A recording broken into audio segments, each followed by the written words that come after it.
Hello everyone. Welcome to Hellish Brain Activity episode 4, I believe. I am your host, Emilio, and your co-hosts here are Robert, Aaron, and Fiora. Hello. Yo, She doesn't have a voice box. We removed it. Yeah. Yeah, we removed Fiora's voice box. Yeah.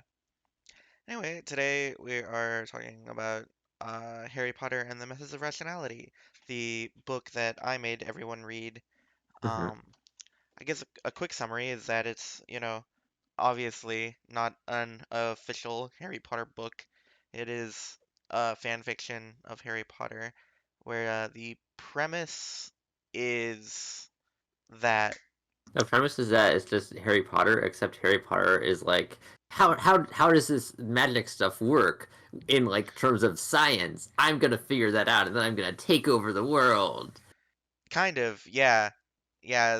The premise is that it's an AU where instead of his uh aunt and uncle being like abusive pieces of shit, the aunt marries like an Oxford professor, and they actually care about Harry, so he grows up like being a huge fucking nerd because his dad is an Oxford professor. Um, Yeah. So yeah, we're doing chapters 1 through 6, which I chose to serve as like an intro to the character of Harry. Um, I would have done 1 through 5, but like I think 6 is really important, and the chapter after this, if I remember right, is like when we first see Harry get on the Hogwarts Express. So it felt like a really good place to stop. Um, Let me think. To why is chapter summarize. 6 so long? Chapter 6 is fucking massive. Okay, so the funny thing is that chapter 6 is like I think it's about the average size of the chapters from here on. It's just that chapters 1 through 5 hmm were really short. hmm Damn, We got fucking I got scammed. they got my expectations up. I thought I didn't think it was gonna be that bad. What part of this is a 66 or 660,000 word book did you not Mhm. understand? The Um, first part. I feel like it's pretty self-explanatory. Forgot an extra zero. You forgot an extra zero. That's crazy. Yeah. All right. So to summarize the chapters that we covered so far, uh, let me think. Chapter 1, Harry like gets his letter, and that's kind of the only thing that happens. We'll get into the rest of it in a bit. And then chapter 2, Professor McGonagall comes in to prove that, magic like exists, and then Harry freaks out because she turns into a cat. hmm Um, in chapter 3, we see them go to Diagon Alley so Harry can like get his shit. Um, for his like school supplies. In chapter hmm 4, he is like he's at the bank and he's doing nerdy Harry Potter shit at the bank. hmm Yeah. And then chapter 4 is when he finds out like or it might have been chapter 3 or fuck, I'm miscounting. It's somewhere in chapter 3 through 5 like he finds out about like the whole Harry Potter deal, how everyone in magical Britain knows who he is and like kind of worships him. hmm Um, because like it's still the same world more or less as the original Harry Potter. So like a lot of the major story beats, like yep, before we get to the story, Voldemort tries to go kill Harry and he fucking explodes. Like that still happens. hmm So Harry is still like a famous person, and he complains about being a famous person because people don't really care about him. And then chapter 6, he immediately figures out that there's a prophecy about him just because he was talking about shit and McGonagall reacted in a conspicuous way. hmm So yeah, those are the first 6 chapters summed up. Yeah. Yeah, so going back to chapter 1, Harry gets his letter. Anyone have any initial comments on that chapter? Um. I mean, I didn't have a whole lot to say about like the first part or so about the book. Like, looking through it again. Uh, Yeah, I mean it's a very short chapter, so it's like understandable to not have a lot to say about it, but I was really busy reading chapter one that I mean, not chapter one, chapter six that I kind of forgot what happened in previous chapters. great. Okay, so yeah, we open up on Harry and or we open up on Harry's parents arguing actually Oh because yeah, he got the letter and Petunia's like, yeah, my sister and her husband, they were wizards, they were magical. And the Oxford professor dad is like, nuh nuh-uh. Like you should know better, you know? And then it's a whole argument because he's like, yeah, they went to our wedding. There's no way. And she's like, I told them that you weren't to know, but I've seen them do magic. And then the guy's like, I know you haven't read the studies, but it's actually very easy for magicians to make you believe they're doing something impossible and stuff like that. And then Harry's all like, God, these motherfuckers are so annoying with their arguing. And he's like, "Look, how did you find out, or how did your family like get verified that magic was real?" And then the aunt Petunia is like, "Oh, they sent a wizard here, and they showed us magic and shit." And so Harry's like, "Okay, so this is simple. We're gonna send a letter back, and if a wizard comes and does magic, then magic is real." yeah, Yeah, and so he writes the letter and then he like goes out in his backyard and fucking yells for an owl to come. And Yeah. then Miss Fig is like, "Harry, what the fuck are you doing?" And she takes the letter and makes sure it gets mailed to Hogwarts. hmm Yeah, so that's what happens in chapter one. wow. Aaron, you were gonna say something before you had to mute? Yeah, yeah. Sorry, I heard all happen. Yeah. He Harry definitely like got lucked out of that one. Um, but I like how they're establishing Hogwarts as like this very silly school that just fucks things up sometimes. It doesn't account for things because like that's how schools tend to work. Yeah, yeah. Miss Fig is all like, "Oh my God, they sent you just a letter and no one else, and you live with Muggles? Those hmm fucking idiots. I'll get this handled." Yeah, yeah, Uh, I like how there was a bit in chapter one where Petunia's explaining like what Lily, her sister, did like magically to help her. And she's talking hmm and like she alludes to like canon stuff. Like, yeah, I was dating this like ugly fat dude named uh Vernon and yeah. Vernon Dursley. he said he wanted kids and he wanted to name his son Dudley. And I just thought, what kind of person names their child Dursley?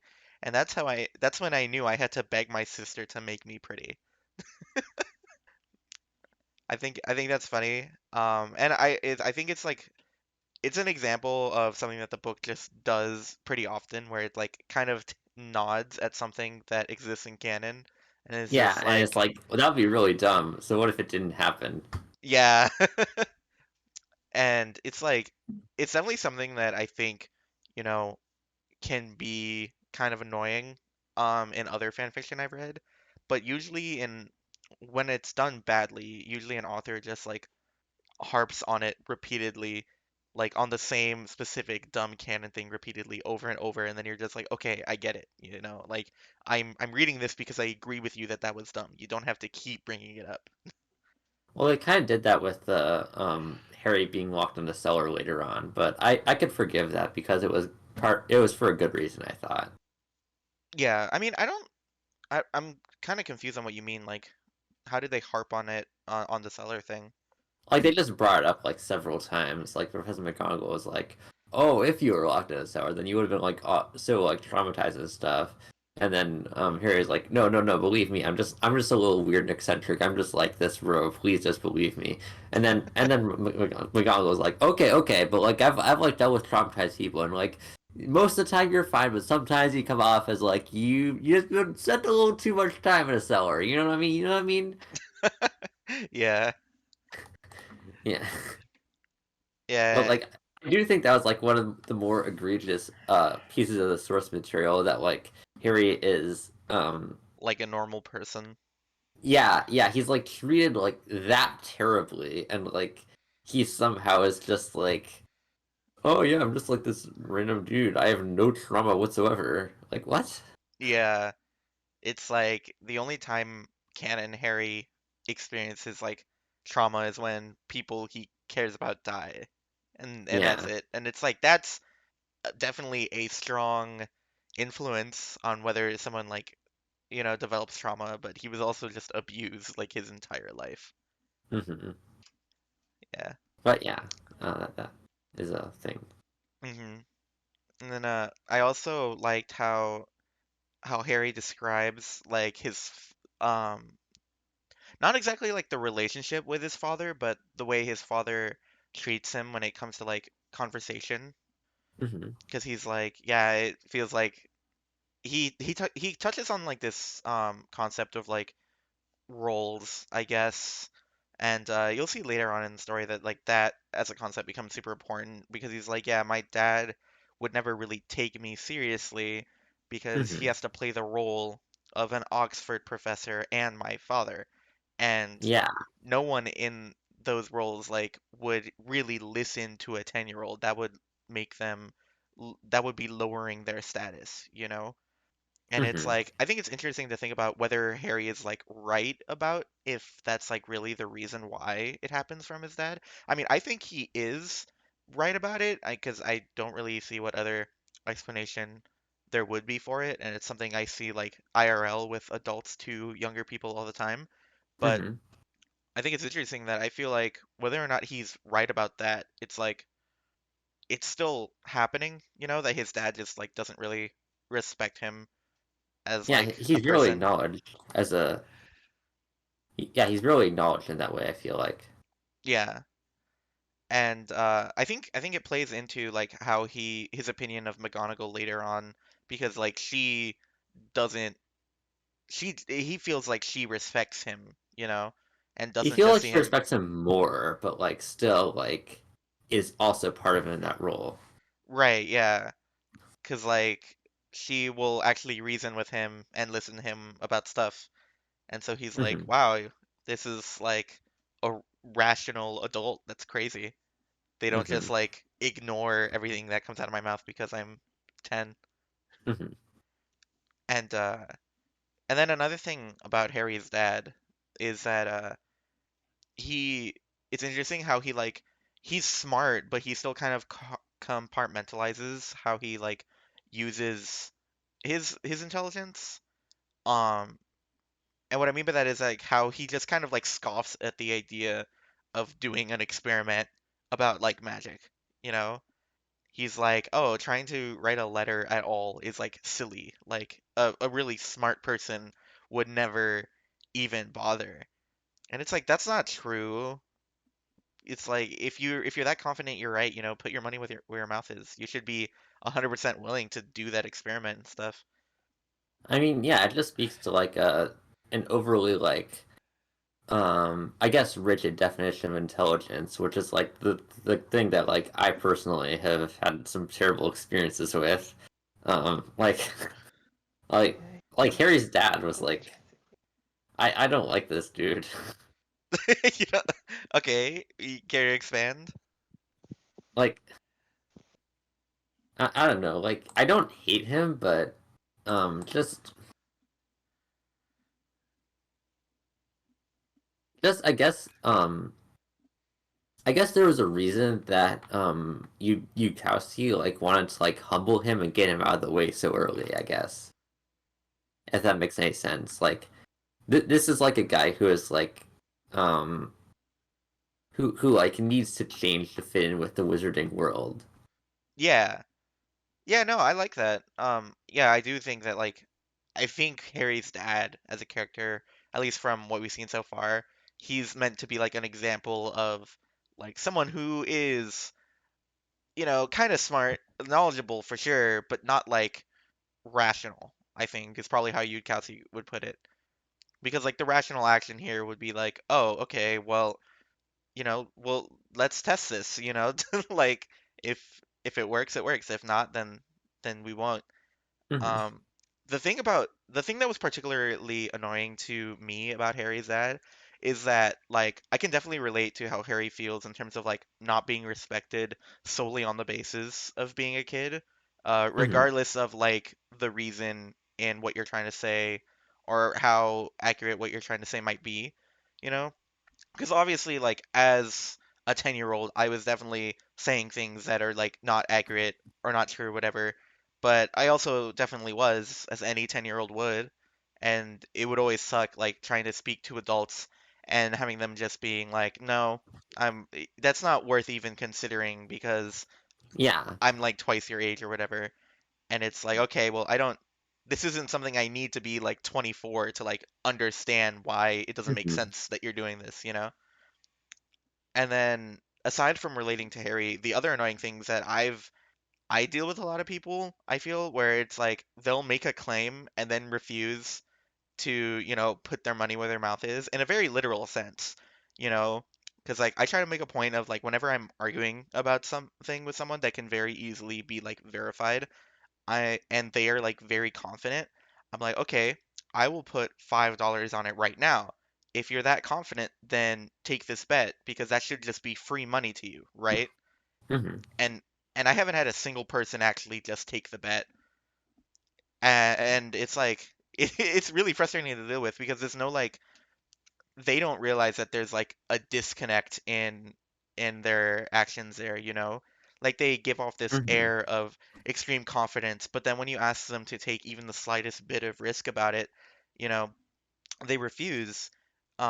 And I'm still like not sure what it is. Maybe it's just like attachment to money, which I can kind of understand. But that's Yeah, I why can empathize with like not wanting your finances to be unstable in general. right. And and so like I empathize with that, but that's why I always say like 5, and if they say no, I usually will just lower it to like literally $1. And then they'll still like refuse the bet, and I'm just like, okay, well then you either admit that you think I'm probably right or that you're just not a consistent person. Like your beliefs are not consistent. Hmm. 'Cause like there's if you're that confident, like you should just see it as free money, you know? Hmm. So that's why whenever I make the bet, I'm just like, okay, I'm about to get $5. That's awesome. So yeah, Harry's dad is like an interesting character. I think later on in the story, um, yeah, I guess slight spoilers. He's not really a character that gets the opportunity to like change all that much. Hmm. Because like as Harry gets deeper into like the world of magic and matures because of it, his dad just kind of both of his parents really just kind of struggle to like see that and understand it. And they still have like a good relationship, but I wouldn't say that Harry's dad like is a character who grows, unfortunately. Hmm. That's a little mediocre. Yeah, like he definitely does like a little bit, but not in a way that I think is what you're hoping might happen, probably. Just based on like how he acts in Hmm. this first couple of chapters. Hmm. And then okay, so yeah, moving on to chapter 2, I guess. I said Harry sees magic for the first time and is maybe a danger to society. Any initial comments on chapter 2? Um. Oh yeah, he was like biting the math teacher for not understanding not knowing what a logarithm was. Yeah. I thought that was hilarious the first time I read it. Just because it's like, yeah, that happened when he was like 7, and his parents are still just harping on him about it. And it's like, Yora would do that. Harry soy faced. yeah, it's just it's another thing that I liked it as a story beat because it's like I think it just it's a good way to show us that even if Harry feels like a certain way about his parents and stuff, they still have like a solid relationship. They're able to like Hmm. joke around about stuff like that. You know, because I don't think Harry's like reaction to it being brought up is completely genuine. Uh, I think he's playing it up a little bit, like playing up his indignation a little bit.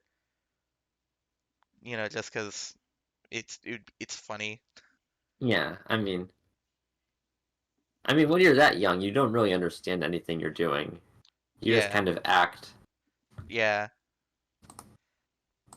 Yeah, and then so yeah, in chapter 2, McGonagall comes and they do the magic experiment where like fucking Harry's like, "Okay, Dad, you agree that there are no strings attached to you, no machinery, no wiring, no nothing, and if you start floating, no arguments, magic is real. And Mom, Hmm. if it doesn't work, you can't say it doesn't work if you don't believe in it.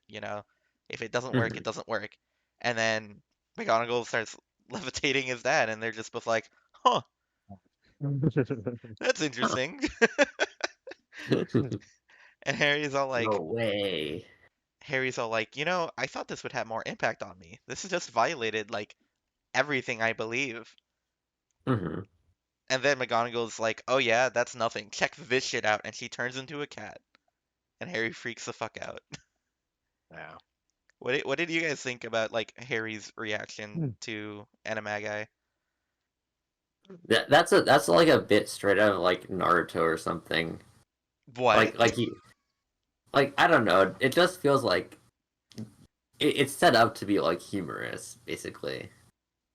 What the Like it's just like person levitates. Oh yeah, that's nothing. I'm okay with that. And then Professor McGonagall turns into a cat. He's like, "Holy shit! What the fuck?"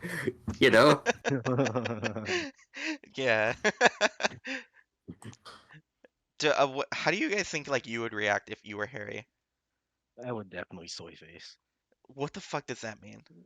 You know what a soy face is. Don't try and pretend you're pure from Hmm. this. My bad. My bad for wanting Honestly, him I'd to probably elaborate. react the same way. Right. We we know you are. Like, Do you think like you just, would Oh, I'm sorry, go on. like just the sudden blowing of my mind. Exactly how that feels. Right. Do It's you think almost, I was gonna say, do yeah. you Yeah. think you would react like to both of these events the same way? Where it's like levitation, no big deal, but turning into a cat is the mind blower? No, I think I'd have a lot more reaction on levitation. Yeah. That's how I feel too.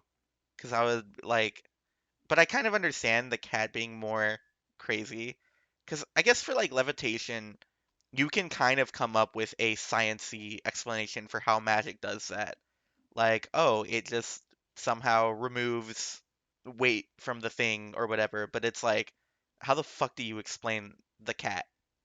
If you were the type of girl to be like to see the cat transformation and be like, show me how to do that. Show me how to do that right now. That's I mean, I already know the call. I basically already have the transformation down. She's right. okay, and I also wanted to ask you guys, if you had to guess, like, how do you think Animagi work? How do you think she can turn into a cat and still think and stuff? Because that's the thing that like gets to Harry. He's like, cats are fucking complicated. How would you do that and still work? And how would you still think with that tiny ass brain that a cat Hmm. has? So how do you guys think that works? You just don't think.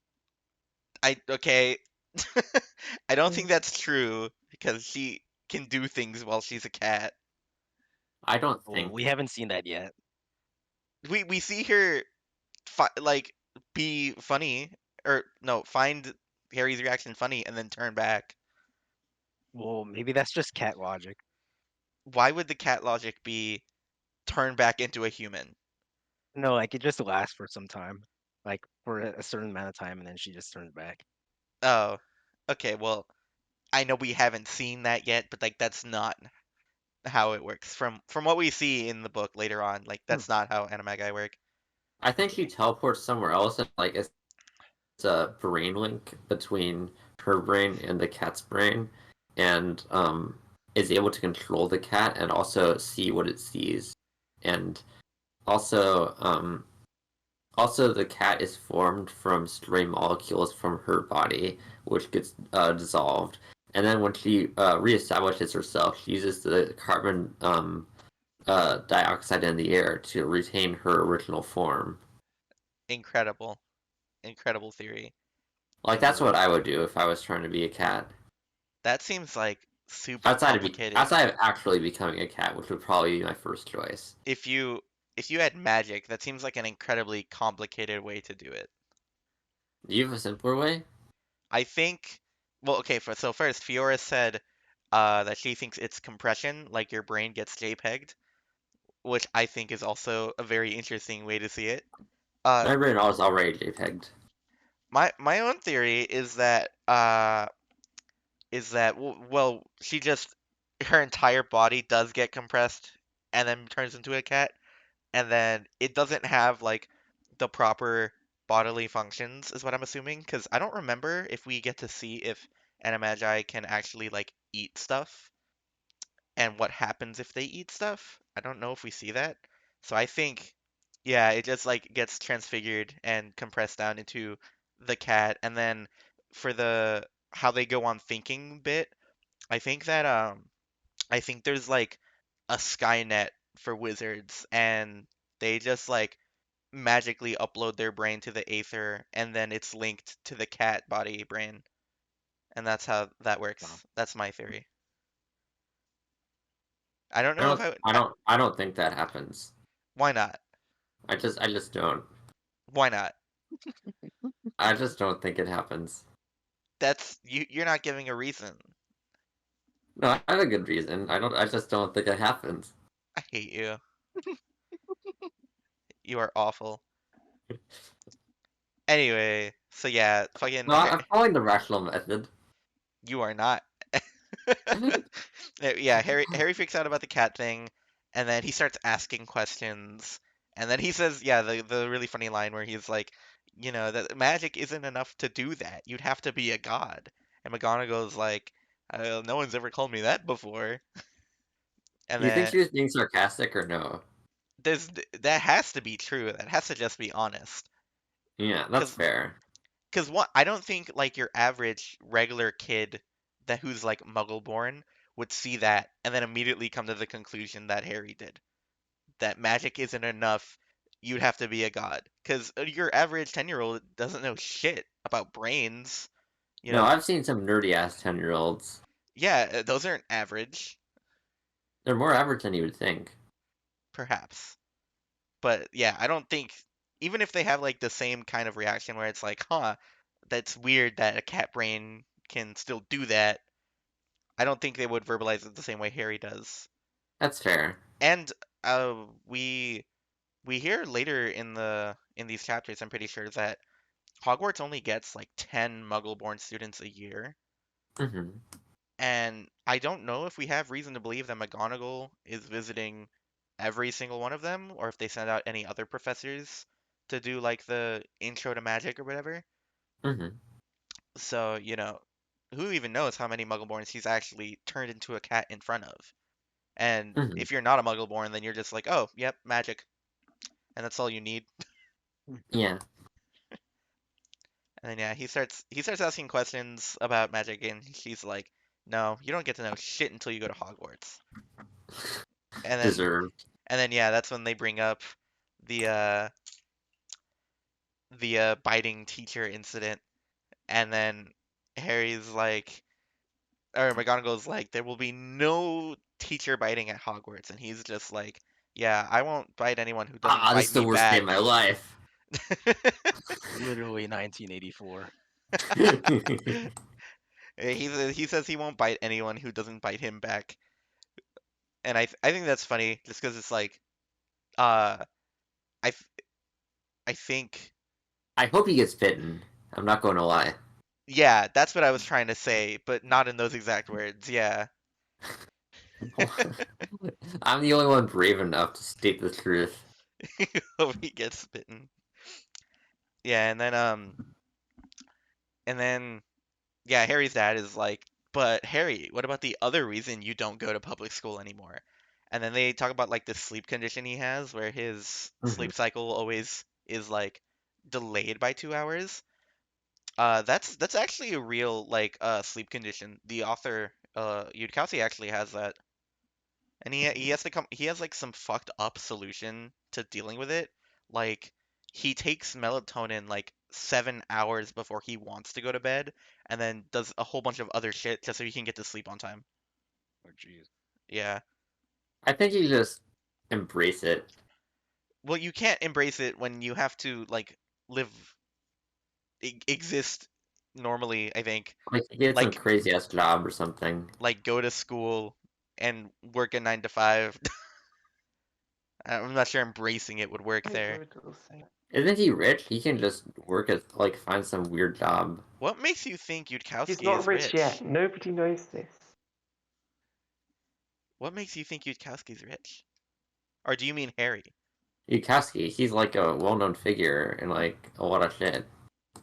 There are a lot of well-known figures that aren't rich. Like I would be shocked if he was not financially stable in any way whatsoever. I mean, that's not the same as being rich, but sure, fine. It is to me. Right. Right. Well, this is the early 90s, and he's living with an Oxford professor, so I guess you could make a good argument for him being middle class. Oh, Harry definitely is. Yeah, Harry's fucking rich. Yeah, and then Sorry. we do find out that he is just rich. But in the wizarding world, though, Yeah, but like that's where he's spending most of his time anyway. And he also does go into how he could translate that into Muggle world wealth fairly easily. I wonder if well, Harry's he gonna also like, finds a way to literally generate infinite money. yeah, Yeah. infinite money glitch real. I wonder if Harry's gonna find this like weird magic hack to like keep make his sleep schedule like work, and then it's going to like erode away at his psyche because he's like missing sleep. And then he's going to like get super depressed. I wonder if that's gonna happen. That's an interesting guess. I Hmm. mean, one part of it is like I'll just go out and say yeah because McGonagall says she'll find a solution. So there is like a magical solution to it. I don't know about the other parts though. I can't say. So yeah, chapter 3, the story of the boy who lived. They just go to Diagon Alley and he learns about him being famous. Mhm. Do you guys have any initial thoughts on that chapter? Hmm. Um, is this the one where he meets Draco Malfoy? Um, no, I don't think so. No, okay, it doesn't. I'm pretty That's sure that's chapter chapter 4, I'm 5. pretty sure. Let me see. No, that happens in chapter 5. Ah, Okay, that's fair. Yeah, I didn't really have much to say. It's not too different from just the canon stuff. Yeah, that's true. hmm. Hold on. Actually, I didn't see this message. Fiora says that she has actually bitten someone in class before. What's the story behind that? You were particularly mad at someone, like irrationally mad. Oh, that was also the same class I showed biphobia. I hate that. I hated that single voice. I hate that hour so much because it just isn't like me. Right, Except I would probably bite someone again. right. Understandable. There are valid reasons to bite people. I think biting people is base. Yeah, so what this is the chapter where I first put the note that Harry's a fucking nerd. And Robert mentioned that while he was reading beforehand, and I'm curious what moment made you decide that Harry's a fucking nerd? Literally chapter 1. I knew Real. immediately this guy It's was like, true. But also, like, when not there was. only is he a nerd, but he's the same sort of gifted kid nerd that you just like. This guy is either going to burn out in a few years, or because he has the right upbringing, he's literally going to take over the world. And that is actually mentioned later in, so yes, he is the sort of autistic gifted kid who will just blow off the entire industry. Yeah. And that was just from the first chapter.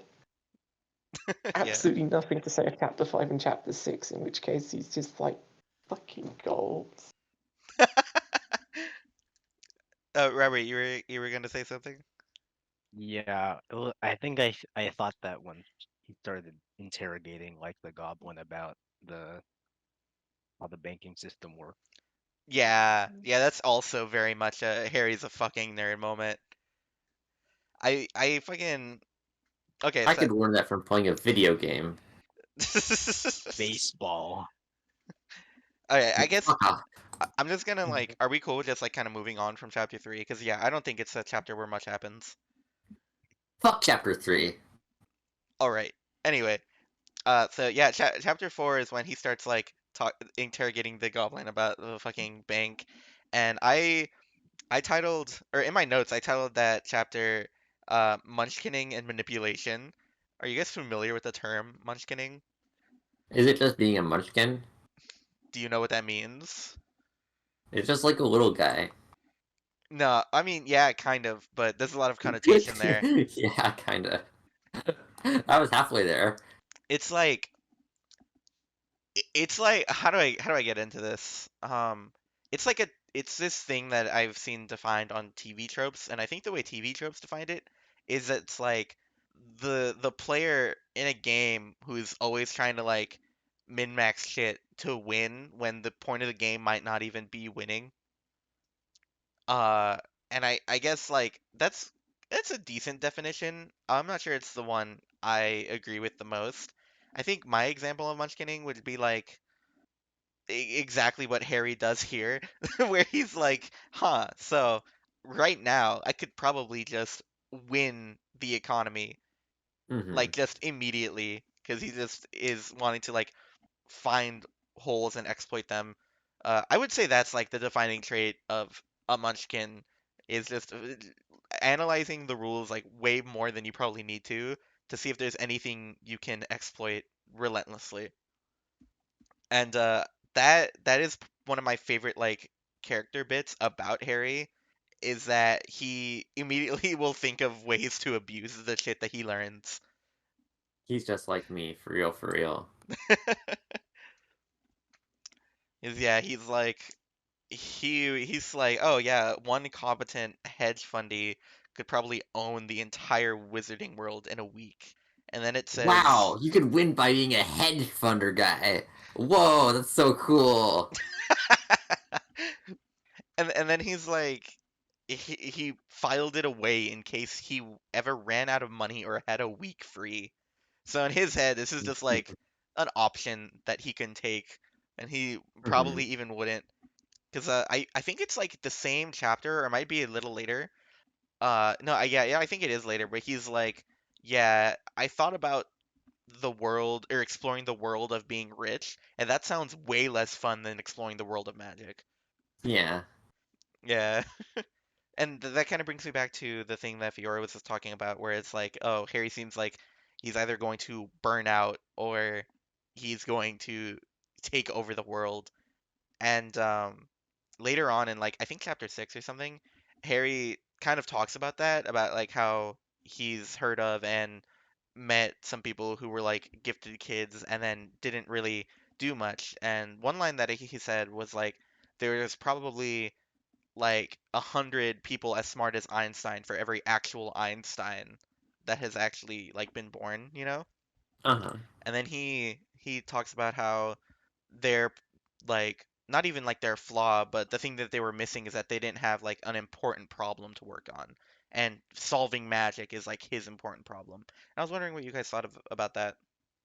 On the one hand, like, I guess I kind of related because, like, I guess my important problem is, like, just artificial intelligence in general. But, like, on the other hand, that's not all you need. Like, you need to fucking eat. You need food. You need, like, a decent family. And also, like, anyone, I think, I don't think, like, intelligence is, like, a super big concern, like, if you have those things. Like I think anyone ultimately who has a problem that they like deeply care about can like do some cool shit. Yeah, okay. Anyone else? What was the question again? Uh, I was talking about how later on, like, or I was talking about how Fiora brought up that Harry seems like the kind of gifted kid who would either like burn out or because of Oh. the upbringing would like be able to take over the world. And Harry goes on later to talk about how like for during like Einstein's time is the example he uses for every there's probably like 100 people who were as smart as him around that time, but only one of them got to be Einstein because Einstein was the one who like found an important problem to work on. And Right. then from his perspective, he thinks that the reason that, or not the reason, but like the biggest factor for, people who grew up gifted not really doing much later on in life is that they never found an important problem. And I was wondering Mhm. what you guys were thinking about that, like if you had any thoughts. think I that sounds pretty accurate. All right. Then Fiora says that actually Einstein just lucked out. Most of his discoveries are in a single year. I'm not sure what you mean. Like how is that lucking out?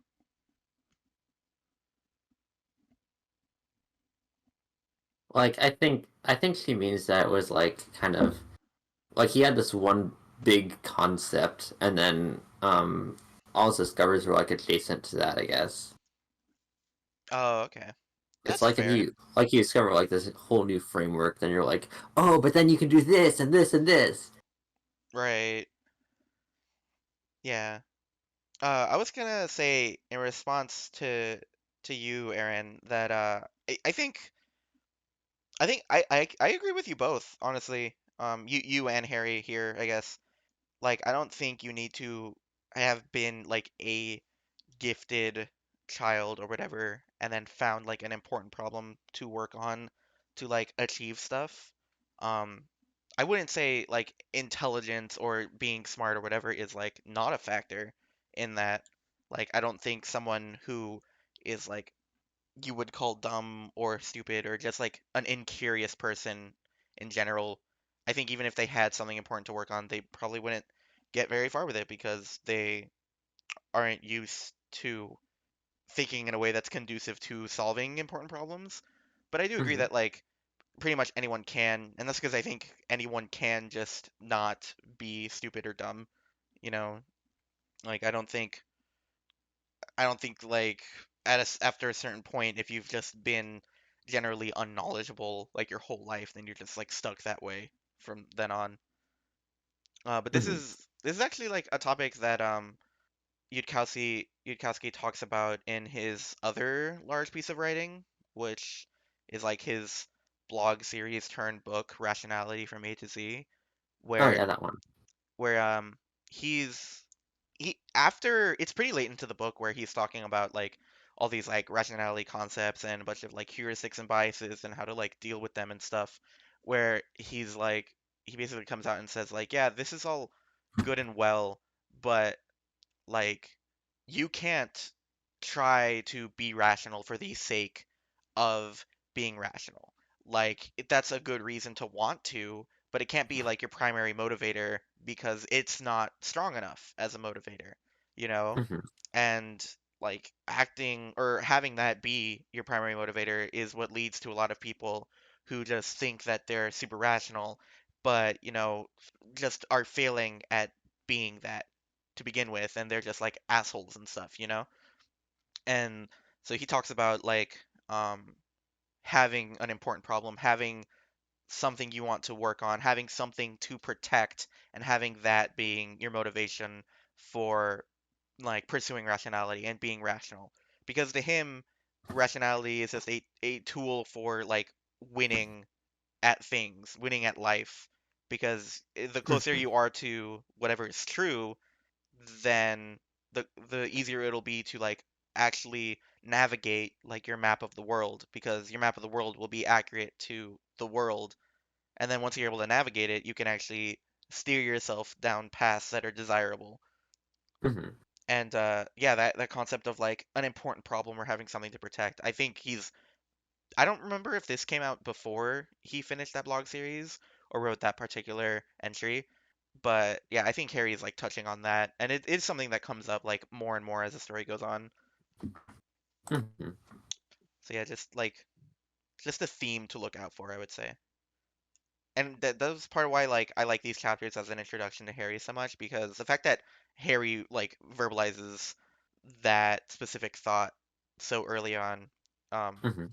it's like it highlights one of the themes of the stories and one of the themes of Harry as a character, where like he wants to make sure he's able to do something because what good is it having been so smart at this age or having been so smart at any age if you never did anything with it? Yeah. And then something I wanted to point out in chapter 4 is that McGonagall, when she's talking about like how much money Harry has, she stops for a minute and she's like, "Oh, some of these might be from bounties that were placed on Voldemort, and they came to your vault when he was defeated." But she like pauses on the word killed and then replaces it with defeated. And I'm pretty sure that was meant to be foreshadowing on the fact that Yeah, like absolutely. that yeah, Voldemort is not dead, which we learn in chapter 6. Wow, who could have seen this coming? To be fair, I mean like I don't know. I feel I like thought we were just gonna fight like some like random dude. Fucking Sirius Black has escaped Azkaban. We gotta go get him. yeah, and Harry mentions that too as like a possible thing to happen. Yeah, I bet that's not gonna happen though. I bet just gonna stay locked up and he's never going to be a character of note. Yeah, Am so I what right? what happens with Sirius Black is that we learn that he and Peter Pettigrew were actually gay lovers, Mm-hmm. and Peter is the one that's in Azkaban. So Sirius is just running around. That's what happens. And and Peter was like, "Would you still love me if I was a rat?" And Sirius was like, "Oh, I don't know, babe." And then Peter turns into a rat, and Sirius is like, "Oh, holy shit!" And then that's how they break up. Yeah, and that's why My dishonest reaction. dishonest reaction. Yeah. Yeah, okay, whatever. I wanted to fucking mention the fact that Harry brings up like well, potentially having to do battle to the death with Sirius, because it's another character thing about Harry where it's like this is what I meant when I said that HPMOR is kind of like trope aware, trope savvy, Mm-hmm. because It's Harry making fun of what you're thinking is about what's gonna happen. yeah, because Harry is very trope savvy. It's like not only was he raised by like this Oxford professor, but um, I don't know. The timeline of this story in relation to canon is kind of fuzzy. I don't really know when it's supposed to be set. Mainly because the author didn't think about it that much. He said in like a couple interviews and author's notes where he's like, "Yeah, there's some things that are like noted here that technically didn't exist at the time the story should happen, but who cares?" But Who like yeah, cares? but yeah, so like Harry is not only like someone who's read a lot of science and stuff, like he's read the Feynman lectures, he's read Surely You Must Be Mm-hmm. Joking, Mr. Feynman, which actually I've read like half of that and then I Oh, forgot about it. I read that. Oh, that's cool. It's a fun book. Yeah, I started rereading it recently because I was like, damn, I never finished that. And so I've only gotten so far as the point where he's like describing when he like took a door from his college like frat mates and then he like made a whole show of being like, you know, whoever took the door must be one of us in this room and we admit it, you outsmarted us, you tricked us all, but he's like if you do this, we'll admit that you're super smart and super clever. Just give us the door back. And then after that, he puts the door back, and none of his fucking frat mates believe that it was him. Yeah. And he keeps trying to tell them that he took the door, and they all think he's fucking around because he's always fucking around. And he's just like, no, I have the door. I will go show you where the door is. And they're just like, come on, Feynman, be serious. But yeah, like Harry is a character who's read that, and he's also read like a bunch of fantasy novels and science fiction. So now that he's being like inducted into this world of magic, which looks like it comes straight out of a fantasy book, his mind is running on like 5,000, being like, shit, what fantasy storylines and tropes might happen to me? Like I already defeated an evil Dark Lord, so that one's out the window. What about that? Yeah. What about that guy who ratted out my parents? Maybe that's something that can happen. And it's funny because we see like in probably in the next chunk. I haven't decided what the next chunk is, but we'll probably see it then. That Dumbledore is also like that. And it's why like in all the fan fiction I've read, this is like my favorite iteration of Dumbledore because he's like read Tolkien, and there's even a line later where um he like references that a bunch of his students have told him resembles Gandalf, and and Hmm. he's read The Lord of the Rings like 7 times because every Right. every so often a muggle-born student is just like, "Hey, you would really like this book," and he's like, "I own 6 copies. Please stop." Yeah, it's great. I bet I'm gonna hate Dumbledore. I hate people who read books. Damn, that's crazy. You're not gonna hate Dumbledore. You're gonna love Dumbledore. I would be like, if there's any character I am confident you are gonna adore, it's gotta be Dumbledore. Is he gay in this? That's a good question. I don't remember. I was thinking about asking that actually. I don't. I really don't remember because I don't remember if Grindelwald is like brought up. Um, And if he is, I don't remember if it hints at Dumbledore and him being a thing. So yeah, I don't remember. And then yeah, so like they're back at the bank, and he's like trying to convince McGonagall to let him buy a bunch of shit that are like they're reasonable things to buy in my opinion, but Hmm. he's also like kind of taking the piss at McGonagall too. He wants a bunch of shit. He wants a bunch of shit. And then yeah, when he's giving like this speech about all the shit, and then she's like, "Mr. Potter," and she's like, "No, why rain on my parade? Surely this must be a day of joy where I discover the world of magic for the first time." And I pulled that line out because I think it's like that is just Harry being an asshat, and I think it's funny. Yeah. Yeah, he knows exactly what he's doing. And yeah, that's why I called it this chapter Munchkining and Manipulation, because he's just like blatantly trying to get her to let him do shit. And then we go into the next chapter, which I put in my notes as the fundamental attribution error and general fuckery. Uh, were Mhm. were there any initial thoughts you guys had about chapter 5? Um, Definitely has fundamental attribution error. It definitely does. Anything else? there is a lot of fuckery in this chapter. There is a lot of fuckery. It's great. This chapter, like I like this chapter so much, and it's why I considered having the first chunk stop there before I was like, Hmm. no, chapter 6 is too important, and stopping right before he gets on the train to Hogwarts is better. Oh yeah, we can have the other cliffhanger. Yay! Okay, so yeah, like he's just fucking with people a lot in this chapter, and I think it's hilarious. Like Hmm. some guy comes up and is like, "Are you really Harry Potter?" And he's like, "Huh, I don't know. I know that everyone says I'm Harry Potter. I wasn't there when I was born, though. I don't know." Yeah, in retrospect, he's fucking around, but like personally, I related to that.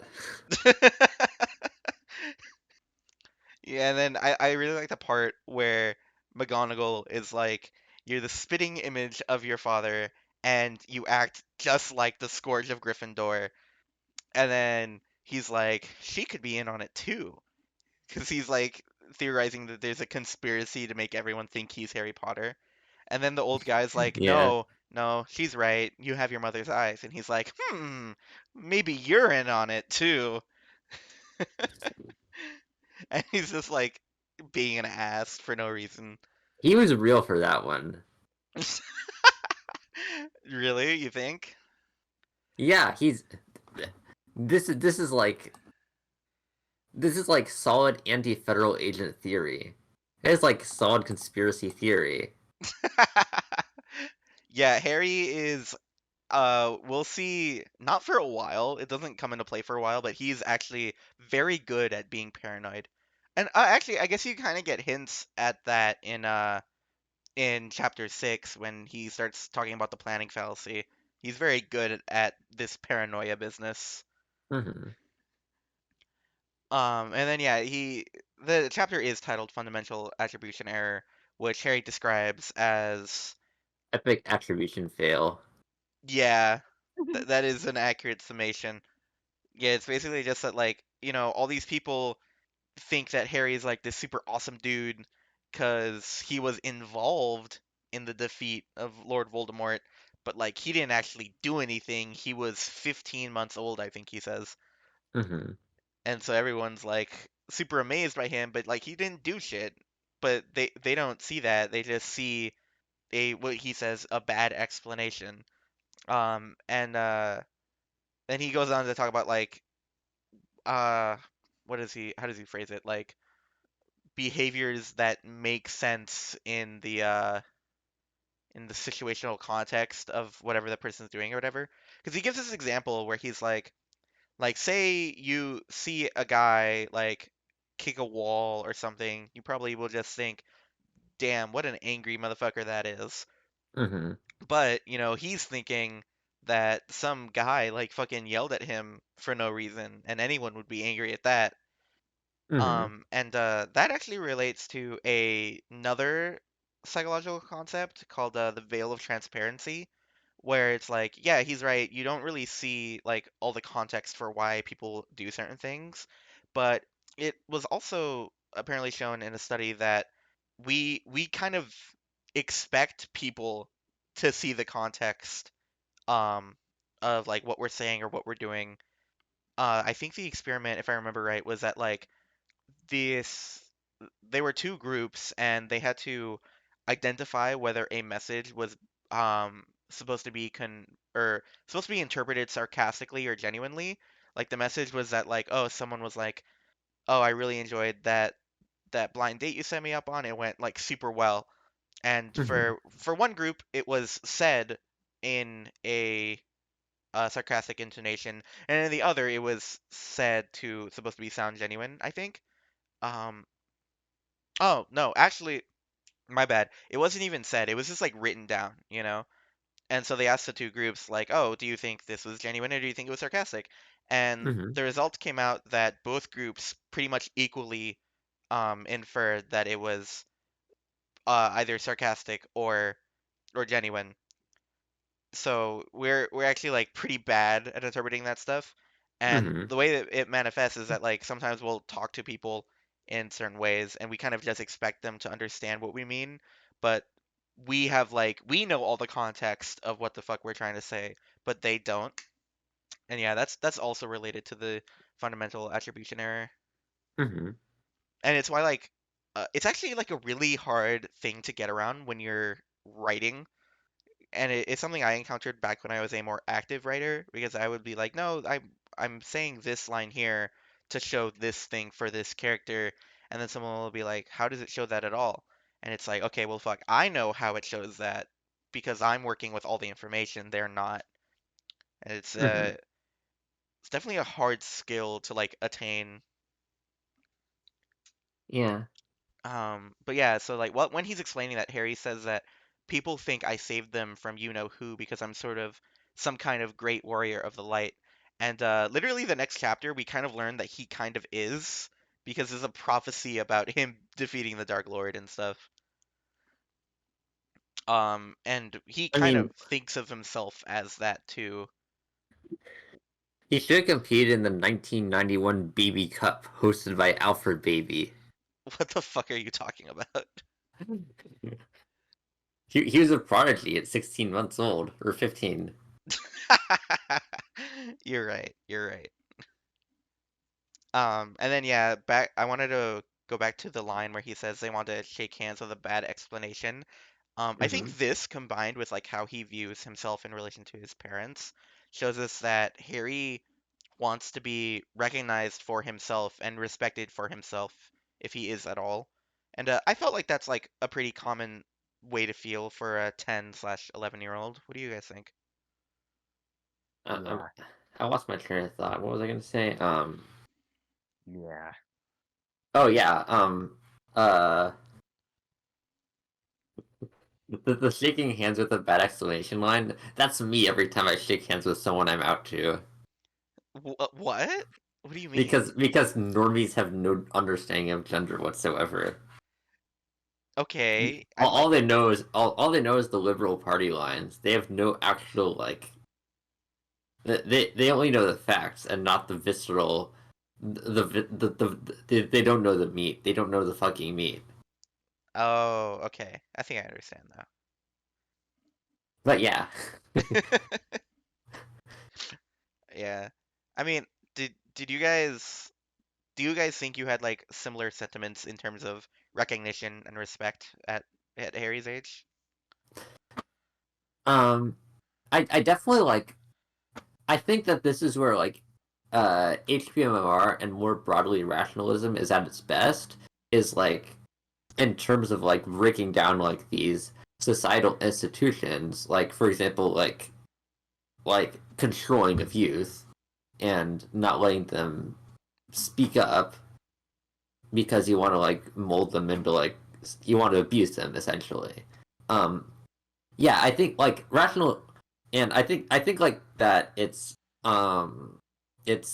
pretty terrible that like a lot of like pop rationalism is not about like breaking down these unjust hierarchies Hmm. and is instead about like oh we gotta like maximize the AI in the future. Like what the fuck is that? Yeah. Yeah, okay. So I want to say like firstly that rationalism and rationality are technically different things. Rationalism is a philosophy of thought developed by Plato, which I've studied a bit.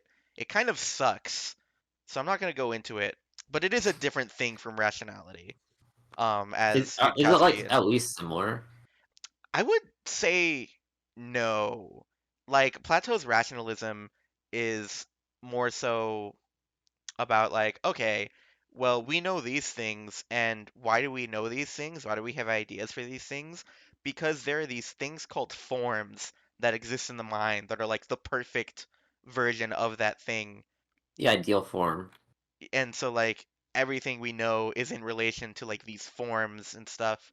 And it's not really at all about like how to Yeah, interpret things. there's no perfect form. That isn't really how that works. Like Yeah. It's we not fucking we hallucinate shit. yeah, it's not really about like Who's calling me? the No. effort to Yes, my friend. Scam likely. But yeah, it's not really about like the effort to align yourself with reality as much as possible to like get closer to attaining truth and figuring Mhm. out what to do once you have the truth. Um, and so yeah, like so first I wanted to say that, and then the second thing I wanted to respond to you in that is that yeah, so early on in rationality from A to Z, which is something that I'm going to be referencing a lot for the record, as we discuss HPMOR because they're both written by the same person. There are a lot of overlapping things, but that's kind of like the text, I guess, like the sacred text in terms of rationality as it's portrayed in HPMOR. Mhm. Yeah, and he immediately starts off with like, yeah, there's this really common idea of rationality where you're like Spock and you're like super cold and emotional and like always talking in percentages and stuff. And then he like absolutely tears into Spock and calls him a fucking idiot because I guess there's this one scene where Spock is like, "No, we're just gonna go straight through this asteroid belt. We have a 60% chance to make it through." And he gives like a more precise number than that. It has like three significant 60 digits. is higher than 50, and it's also higher than 0.05, which is the Bayes theorem number. So I think it's a good idea, guys. Yeah, anyway. And then they go through and they do get fucking hit and it happens like multiple times I guess in Star Trek. And then Yudkowsky's basically like fucking Spock is uncalibrated as shit. What a fucking idiot. He should know there's way more chance of you running into something there. Uh, and yeah, and like another thing Yudkowsky goes into is that the main problem with portrayals like that is that they're they're still not about like working with your brain to make sure your beliefs are as aligned with reality as possible. They're more Mhm. like they're more about giving off the show of intelligence, playing the role of an intelligent Yeah, person. yeah. And like another way that this manifests that he talks about, or I don't even know if he talks about it, but I'm going to talk about it, is like when you're dealing with shows like Sherlock or House, I guess, Hmm. where you have this Sherlock Holmes type character and he's supposed to be like super smart, but like the way that it's portrayed is that he literally just has wizard powers and figures shit out that way. Yeah, And I've so seen that. and so whenever you're like experiencing or looking at a story like that, you don't get to actually come away from it being any smarter because you've just seen a character who you're told is smart, but you're shown doing magic. And it's kind of like this Hmm. interesting parallel in HPMOR specifically because this character does do magic, but all of his magic is unrelated to how he solves stuff. Like when he Hmm. figures out a solution to a problem, even if it's not the right solution, you get a step by step, like either when he's talking about the problem or throughout the story to figure out how he got to that conclusion. And Hmm. if you're like interested enough in solving the mystery and keen enough to notice the details, then you can pretty much always figure out something that Harry will figure out before he does. Hmm. And like to Yudkowsky, that's what a good portrayal of like rationality is, and it's why he hates pop culture rationality so much.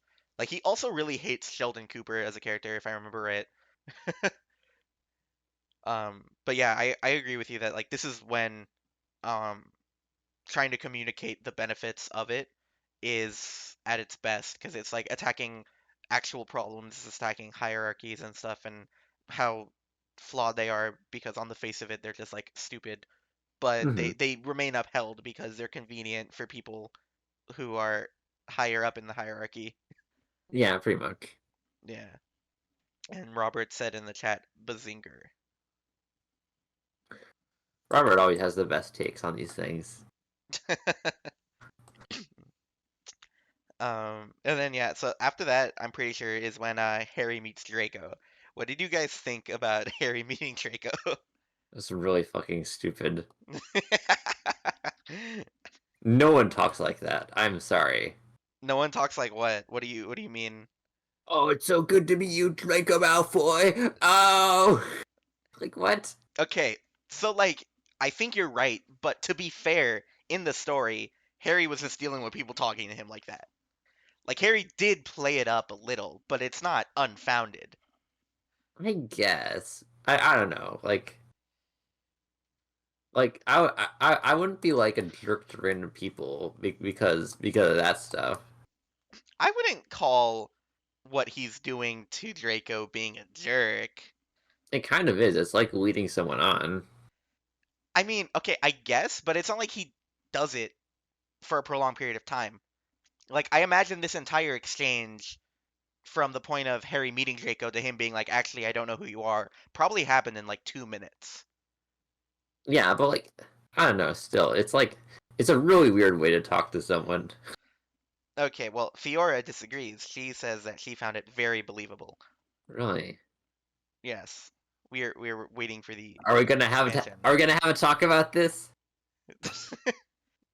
Yeah, I mean, I don't know. I think it's like I agree that it is a weird way to talk to a person, but it's also like I would disagree with trying to portray it as like generally malicious because like he immediately is just like, yeah, I'm sorry, dude, I'm just fucking with you right now. That's fair.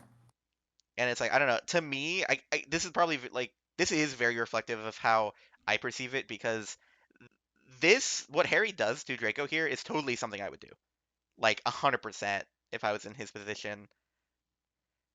Yeah, Get I just think it's weird to do that to someone like you that you've never met before because like I think for me, there's a sense that they do know who you are, but like they just don't respect you or whatever. So they're for just gonna fuck with you.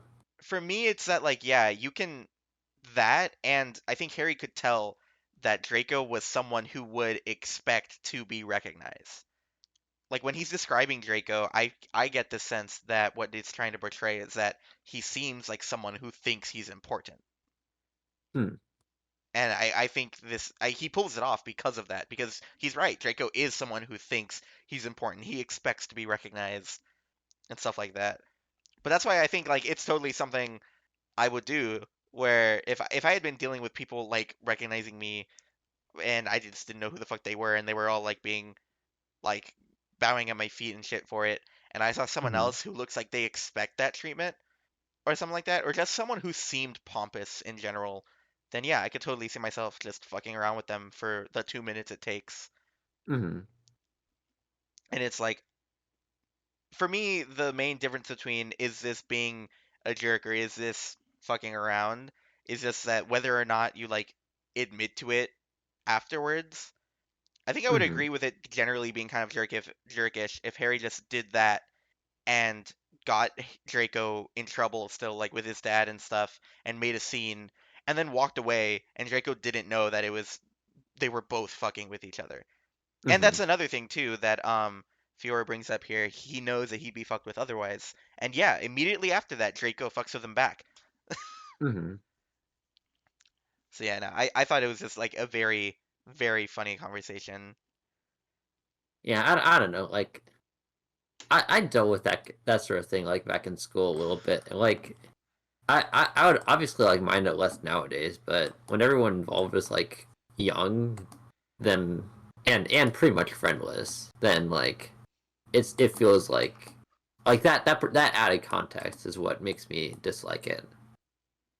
I'm not sure I understand what you mean. I mean, like I feel like it's too important that like he start off on the right foot with people to treat anyone like this. If I'm being honest, like he seems like remarkably unconcerned with how he treats other people, or like what people think of him, which like that just isn't how school works. I guess.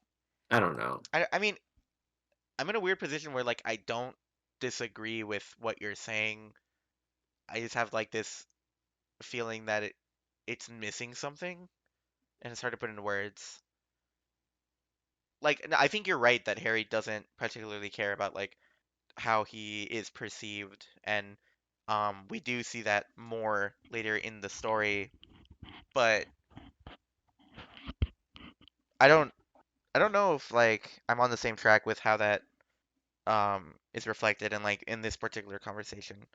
Especially because I Like, think okay, if this happened in Garden of Words, I feel like the reaction would be totally different.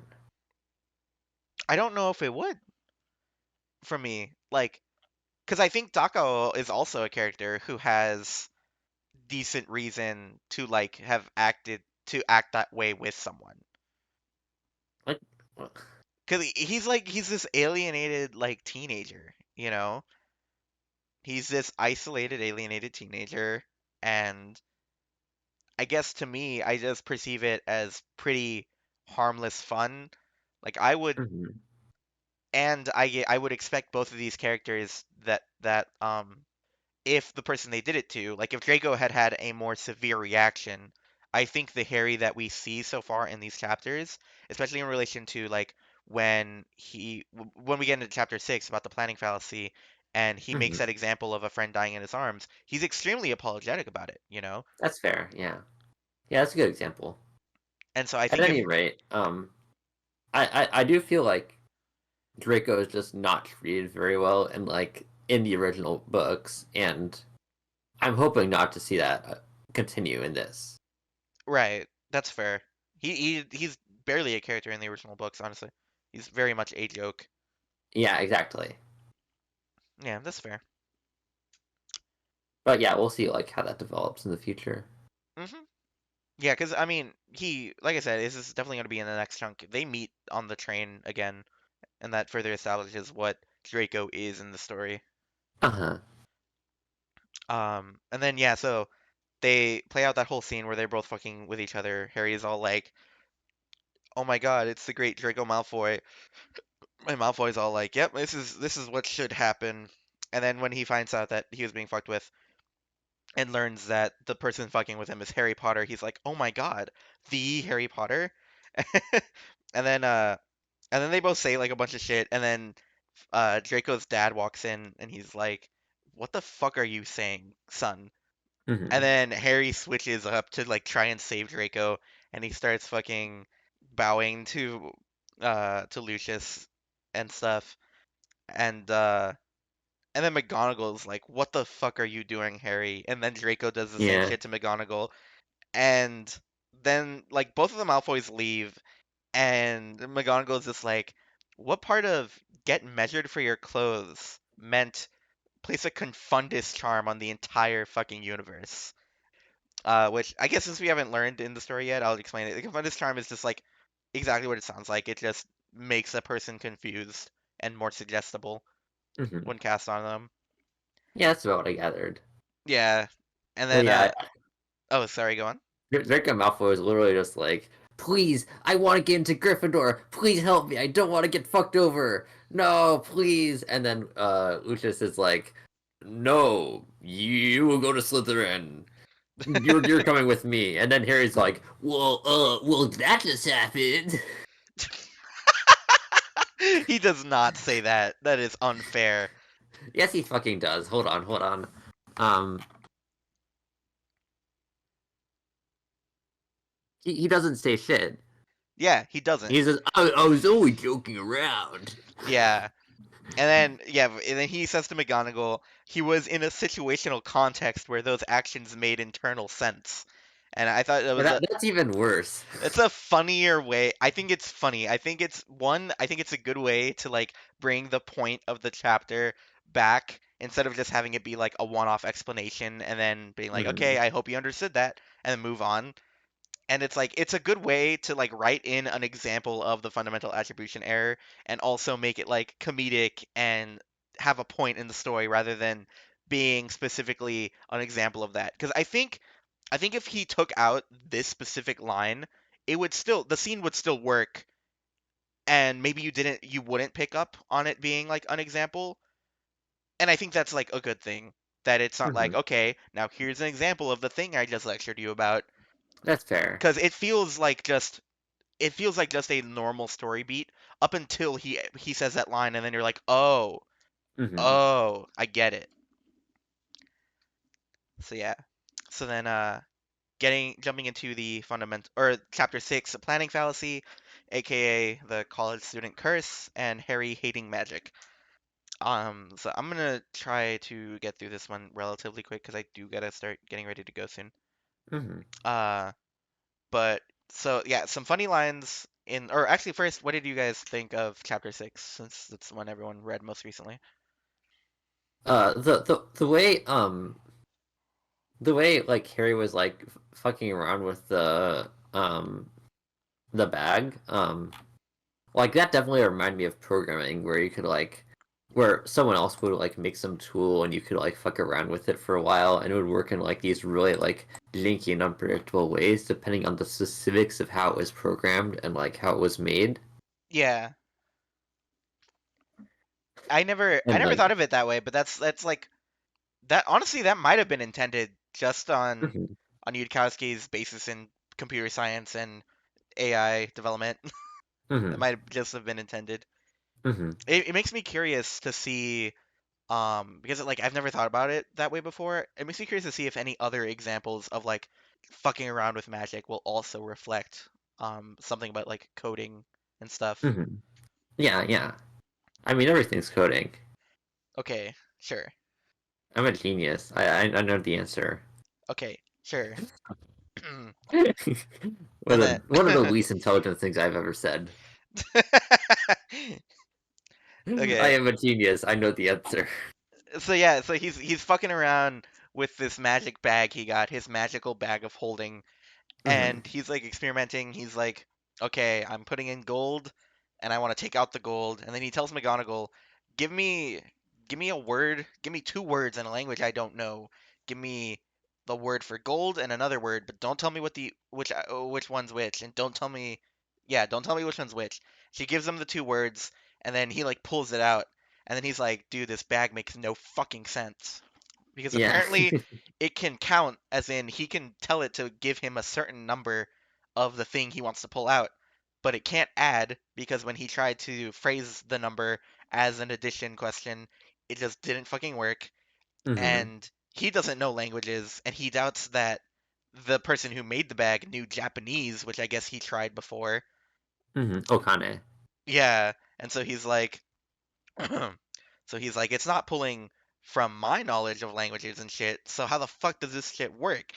hmm And then it's like it also only knows some nouns because he says like bag of money and it works, but then he says bag of Bag tokens of of economic tokens of economic exchange.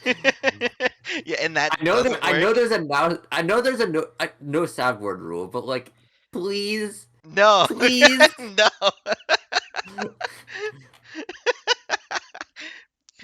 Yeah, I mean that was definitely a Harry's a fucking nerd moment, but he's like just frustrated that this bag makes no fucking sense. And then he hmm turns to McGonagall and he's like, "I don't suppose you know what I'm trying to or fuck, I don't even remember what he says exactly. He's like, "I don't think you understand what I'm trying to do here." And then hmm she's like, "Are you perhaps trying to take over the world?" And then he's like has a response and he's like and then she's like, "I think I should perhaps be alarmed that you have trouble answering the question." I thought that was a really funny line. Like she's just convinced that this kid exists solely to fuck shit up. Yeah. Which to be fair, he is. He is trying to fuck shit up, but like she picked up on that really quickly. She's seen shit. Yeah, Harry it's brought up later where Harry's like, "Forgive me, but what kind of kids are you used to dealing with?" And she's like, "Gryffindors." Yeah. And then oh yeah, Fiora says those two have a fantastic relationship. Yeah, McGonagall is wonderful in this book. I forget how little McGonagall matters in canon because of this book, because she's always an important character. She's always great. It's awesome. hmm Fiora says that she also enjoys the feeling of McGonagall just being fucking done after her first interaction with Harry. Robert says British people, Gryffindors. To be fair, I think a lot of them would actually be Scottish, but whatever. Fair. Um, and then he has a line, or Harry has a line that says he'd be taking over the world eventually, perhaps not right away. I would just like to say that that's immediately what I would be trying to do if I found out about magic, and I realized that wow, all of these people apparently don't really know how magic works. I would hmm try to take over the world immediately. Especially the person I am now. Like not even the person I was at like 11 or 10. The person I am hmm now, I'd be like, you guys had magic and you're letting people starve. I'm gonna own all of you very soon. That sounds very silly. Are you telling me you wouldn't? I would get a magic knife and I would cut people and watch them bleed out in the street. Wow, very insightful.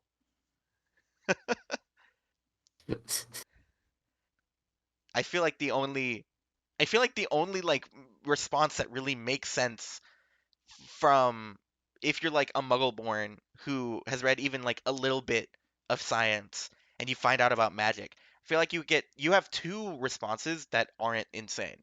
One, hmm I want to take over the world. Two, I'm gonna have a lot of fun. And probably both. Probably both of those things. hmm But I can't imagine having like any other response to that situation. 3. I fucking hate school and I will now fail. Am I wrong? My bad, I accidentally muted myself. It's not just school though. It's a fucking magical castle with a Yeah, but it's grimoire. definitely fucking school. It has a grimoire. Do you realize that? There's so much lore there. Is that a library? It's a fancy word for library. Yeah, see, that's like a good like description of how I do there. I don't know what the word is. Okay. But yeah, Oh and yeah, then Grimoire of Alice, Toho Project. My bad. yeah, I was about to be like, you really don't know what that word is? Okay, well, whatever. Anyway, yeah, and then he says world domination is such an ugly phrase. I prefer to call it world optimization. I I still wanted quote to this line. beat the shit out of him for that. What? Why? Fucking capitalist looking motherfucker. Huh? How? Explain. He is literally operating on capitalistic logic here. You cannot tell me he isn't. I'm We're telling just you his. optimizing things. Don't you know? Like, this is why I hate rationalist motherfuckers. What are you talking about? They're all about, oh, we gotta optimize the risk minimization of the meso meta optimizers to ensure that the most good things happen in the name of utilitarianism. Like, shut the fuck up. I'm sorry. Shut the fuck up. What's wrong with that? What do you mean? What do you mean?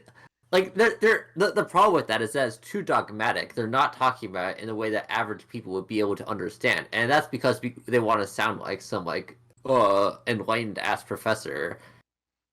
You think Like the they're average person wouldn't understand that? yes, the average person wouldn't understand the stupid like the all the like language days around optimizers and like and all that. That's all that sort of stuff. Like it the words themselves are not difficult, but the sentences that result from them are just really annoying to parse. You know what? I was gonna argue, but then I remembered how Twitter has been over the last like 2 months about AI art, Yeah. and I am forced to concede that you are correct. Yes. At least I was right on one thing this episode. But yeah, I just think it's a really funny line because it's like he's not trying to rule the world for the sake of having a bunch of power and subjugating people. He just like genuinely believes that in that position he can do a lot of good. Hmm. And I think that's a very interesting character trait. But the story will expand and reflect upon that later, so I will refrain from doing so more now, unless you guys Hmm. want, unless you guys have any specific comments about it. I personally will not be expanding on it. Yeah, I don't really have much else to say. All right. And then so yeah, he tries to go buy a medical kit afterwards, and McGonagall is super suspicious, and she's like, "Why would you need that?" And he's like, "Why would I need a first aid kit? What kind of fucking dumb question are you asking me?" And then What if he, there's an evil bad guy who visits me in the middle of the night and stabs me? yeah, exactly, exactly. And then yeah, Harry imagines like this crazy scenario where he says one of my classmates gets bitten by a horrible monster, and as I scrabble frantically in my moleskin pouch for something that could help her, she looks at me sadly and with her last breath says, "Why weren't you prepared?" And then she dies, and I know as her eyes close that she won't ever forgive me. And all I put in there is that Harry is very imaginative, like worryingly so. But that's I what mean I meant earlier. that's because he's fucking red shit. That's because he's like, oh, I saw it in the fucking um in the sci-fi novel where like the girl died in the dude's arms. You Yeah, know, Fiora says that that whole saga was kind of cool, honestly, especially since it ties into childhood neglect. Yeah, no, like chapter six of the first 10 chapters, I think chapter six is my favorite for sure. Robert says epic med fail. And then after he says that, like the store clerk reacts badly, and McGonagall is just like, "Why would you imagine something like that?" And then he goes into like his personal example where he was really scared about being mugged, and his mom sent him to go get a pot anyway and kind of laughed at his fears. And Hmm. I think that was really interesting because I do kind of agree, or no one really posits this. My kind of perspective on it is that I think that example is an example where the chances of something happening to him were really low, you know? Hmm. But I also like I also very much relate to the frustration of not having your concerns being taken seriously by someone, Hmm. especially because it's like we're no matter it doesn't really matter whether the risk to him his self was real.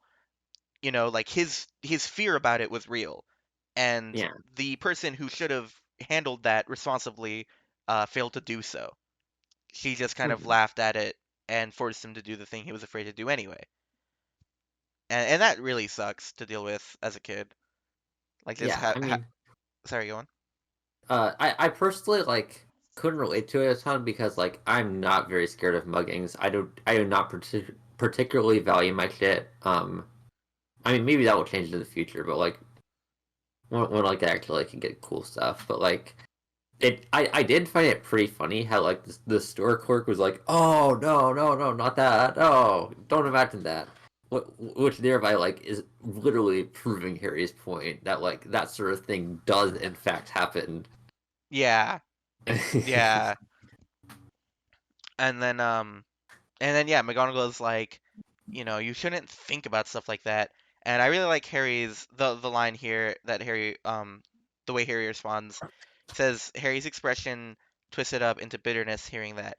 Yes, there Mhm. is. If you don't think, you don't just get hurt yourself, you end up hurting other people. And Yeah. I pulled that out because it's like the earliest thing that Harry says in the book that ultimately became or maybe already was, and I hadn't really just like verbalized it, just like foundational to my overall like belief system Yeah. because it annoys the fuck out of me when someone refuses to think about something or like says that there's no point to thinking about something because it's like thinking you can do too much of it and that can be bad, but just doing it itself can never be bad in my opinion, and Yeah. not doing it at all is definitely bad in my opinion. And so I know like some girls who disagree. okay. And so like yeah, this line here is like I agree with him wholeheartedly. I if you don't think you just it doesn't just affect you.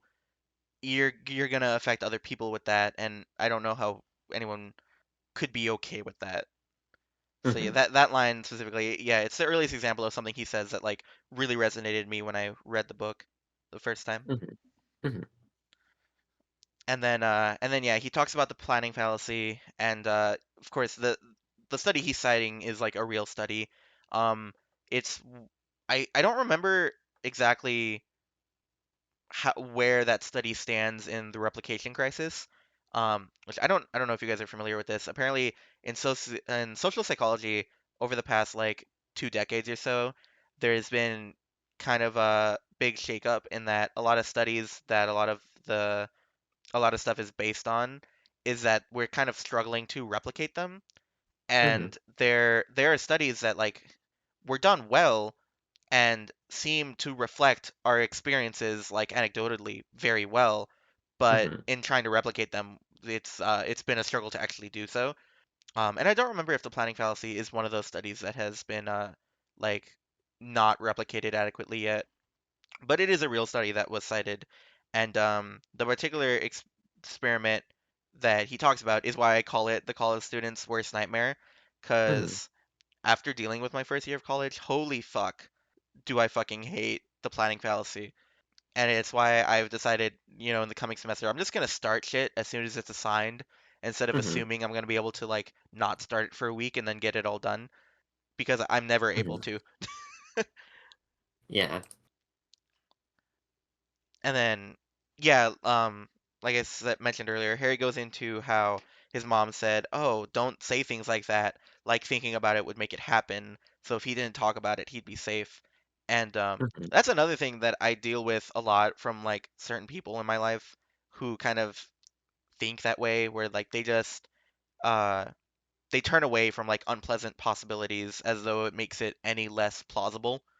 Hmm. Um, and I definitely relate to it being like a difficult habit to break because before I read this book, it was definitely something I would do a lot.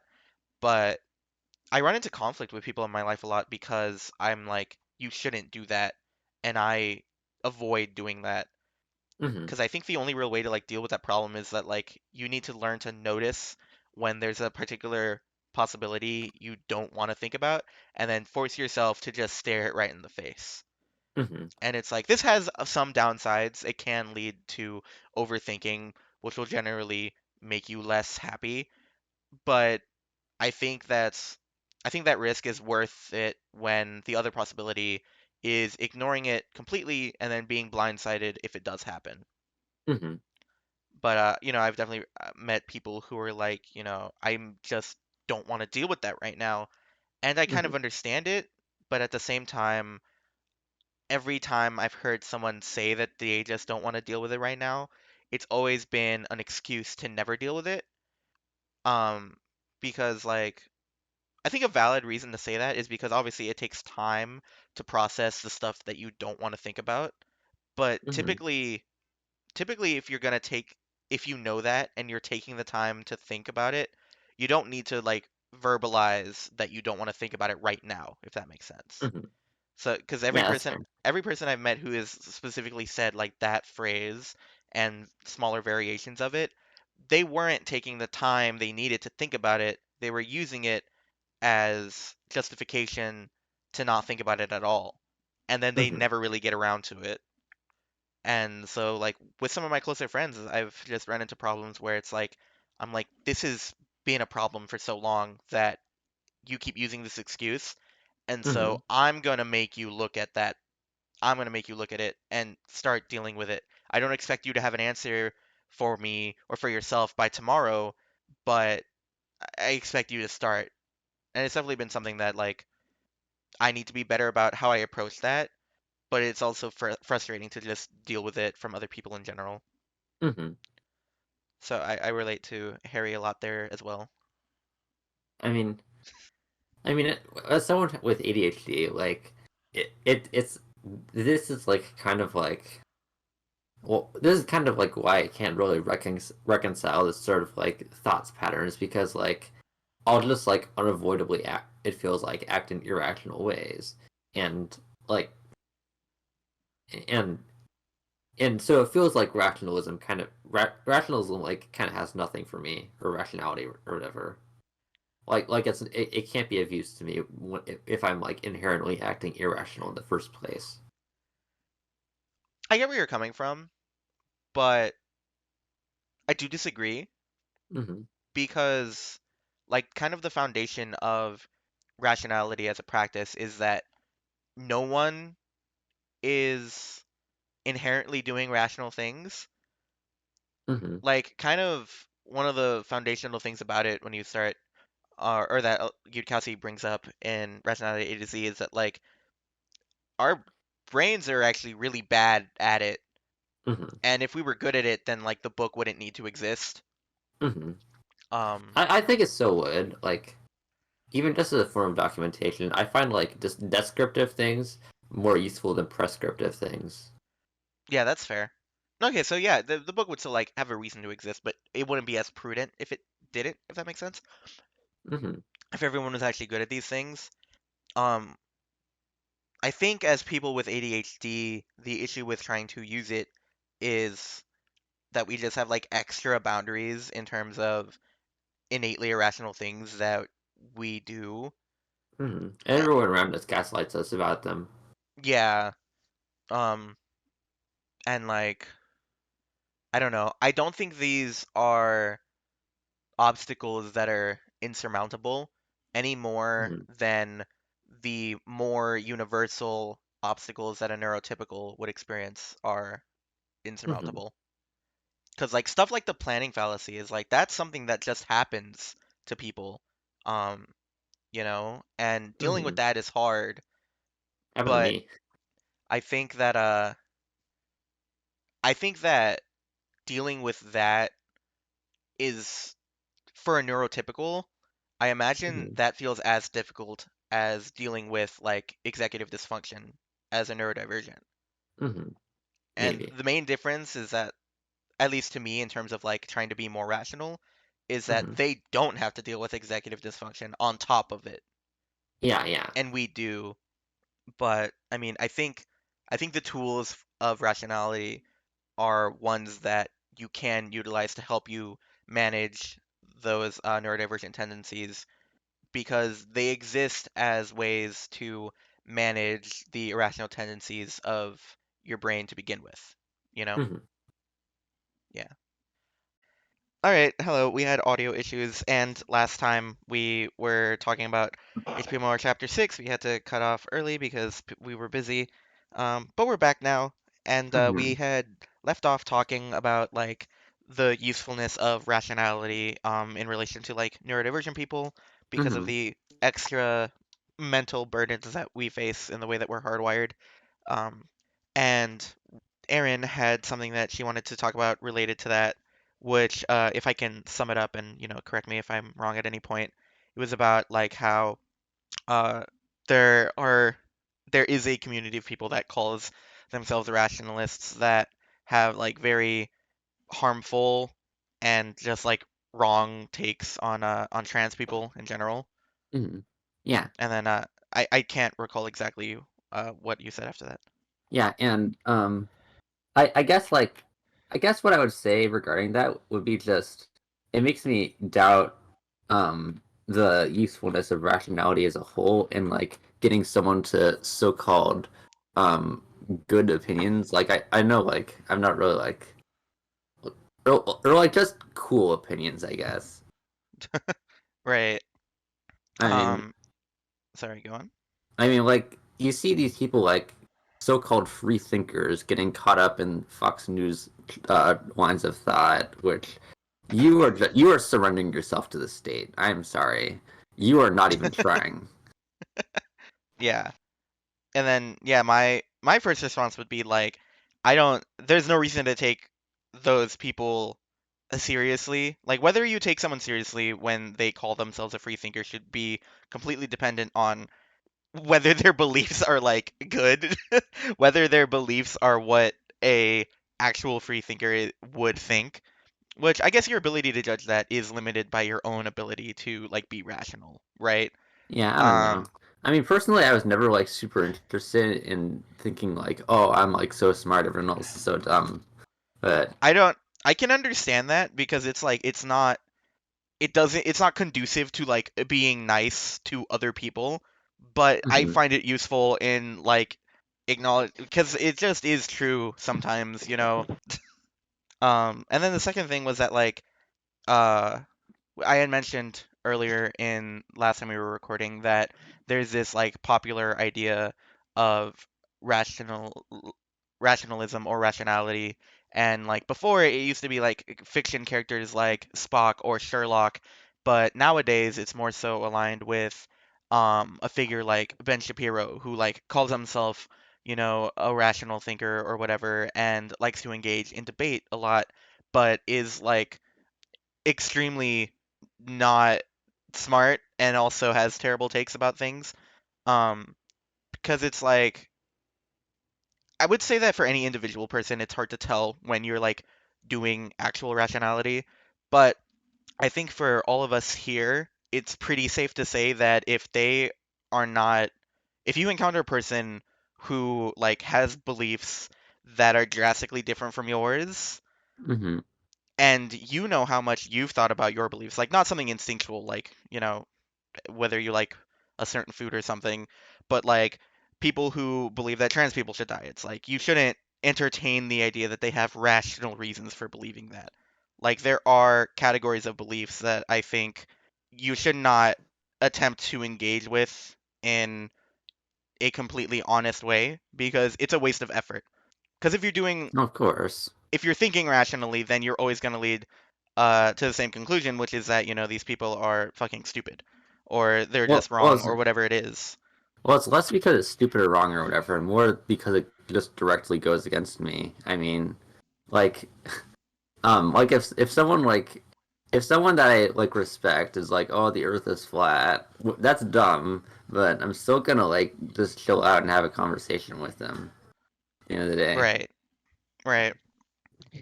And then I was gonna say like, yeah, I think when it comes to like approaching rationality as a set of tools, um, as it is with like I guess with any as it is or as it should be with anything you're trying to learn, you should approach it with the mentality that if you mess up, it's not the art failing you, it's you failing the art. Hmm. And that's sort of the way that I will look at like groups of those self-proclaimed, rationalists or whatever. Hmm. And it's the mentality I would advise, or the way that I would advise someone to think about it when that like discourages them from believing in the usefulness of it. Hmm. Because it's like just because there are a number of people who use the name and proclaim that they use the techniques and they have like terrible opinions and are wrong about a lot of things doesn't mean that the banner that they fly under is like bad as well. It's like I guess the extreme example would be that like, the Nazis called themselves democratic socialists, but you're not going to take them seriously, right? Hmm. Because like that's a banner that they fly under because it makes them look good. They're not going to call themselves the evil party of genocide wanders. That's not going Yeah. to work out for them. I mean, Luckily, our world is one that is like more subtle, I guess, less cartoonishly evil people. It's like they are yeah, cartoonishly evil, but not sure. not to the extent that they're gonna like broadcast it. They Which in broadcast it relation on the internet. Which, in relation to HPMOR, is kind of funny because, like, or I guess Harry Potter in general, because like the bad guys called themselves Death Eaters, which like one, what the fuck does that name even mean? But two, it's like it's a cartoonishly evil name. It's like I don't know what you're trying to get across, but you're trying to be like edgy and menacing, so we know that you're the Isn't bad that guys. isn't that like a good thing? See, you would think so, but then it's like I don't know. Are they trying to eat death? What does eating death even mean? Because I think the Yeah. way we're supposed to interpret it, like in canon, is like they feast on death and they want to kill a lot of people. Like that's I the way was I've always thinking interpreted it. more I was thinking more that they would like bore the Grim Reaper. That's kind of Oh, based. Yeah. yeah, that's actually based. Is that what Uh, the episode title will be? for the Grim Reaper. Yeah, I don't know. I'll put it under consideration. under consider. Yes, yes. Yeah, but yeah, it's like I can totally get where you're coming from, but the way that I see it, or not even the way that I see it, but I think the way to see it, honestly, is like, yeah, these people fly under the banner, but are not practitioners of the art, and so like Hmm. I think it would be a mistake to be turned away from the art because of that. Hmm. And I think this is similar to a discussion we had like a few weeks ago about like the use of utilitarianism because I was complaining about how like yeah there are a lot of people who say they're doing it but they're not and that's why they end up doing a bunch of shit that like is bad and doesn't make sense. Because I mean I think it's something that's like true for almost any belief system, any like philosophy or whatever you would want to, whatever word you'd want to use for it. Like I think there will always be people who will fly under that banner and like either be doing it wrong or just not doing it at all, and make the rest of the people who are like trying do bad. And then there Hmm. was one other thing. Oh yeah, so this is actually something that like ties into uh a different conversation we'd had like before we did the podcast, which is the idea that like there's nothing more dangerous than someone who only knows a little bit of rationality. And I had mentioned that and like if I remember right, you guys were just like confused about what the fuck that meant. And I think these self-proclaimed rationalists that take the debates at face value are a good example of that. Because like your average Joe who let's say is like unpracticed in the quote unquote art of rationality is like they're still doing a lot of the stuff that is there naturally, but they're not like familiar with the words for it or whatever. They're not able to like Hmm. point out someone's behavior and be like, ah, that's the sunk cost fallacy or whatever. Oh, in a Bayesian sense, I would say X, Y, and Z. Right. And then so they're like not doing that. They're probably going to be like they're running fully on like whatever is naturally there in their brain, whatever their environment has given them to like form beliefs and stuff and navigate the world. And they might be doing it like a little worse than someone who knows only a little bit of rationality, but the main boon that they have is that they don't know what the errors look like. So they won't be like identifying it in other people and then thinking themselves really great for knowing what it looks like, even if they're still doing it themselves. Hmm. Which is what like which is what like a lot of people who only know a little bit of rationality do. And I think that's what a lot of these like self-proclaimed rationalists are also doing, where it's like they think they know enough to be like really smart people, but they only know enough to diagnose the issues, and they don't know enough to be able to see it in themselves yet. Hmm. And that's what makes them like more dangerous. And that's why like it's people like that who end up having like transphobic takes and being racist and stuff like that So because I mean you're saying that they bigotry is already were. They already were, but now they have like the tools with which to attempt to justify it and the belief that because they know what the flaws are, that they are above the flaws. so you're saying that conservatives are just Dunning Kruger, What? like Dunning they're at the Kruger. high, yeah, the high point in the confidence curve. Oh, The dumber you are, the more confident you are. I think something like that, right? Or To a yeah, they're point.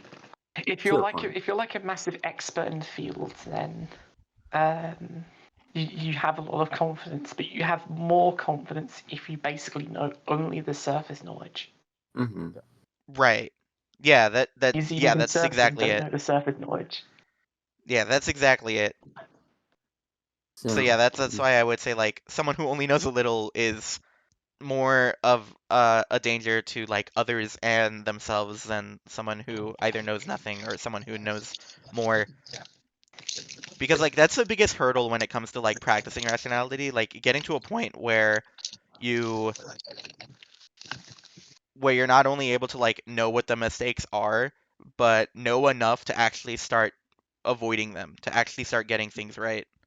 yeah, good thing we have the liberals who know much more about everything. We are in our Unfortunately, mid-30s.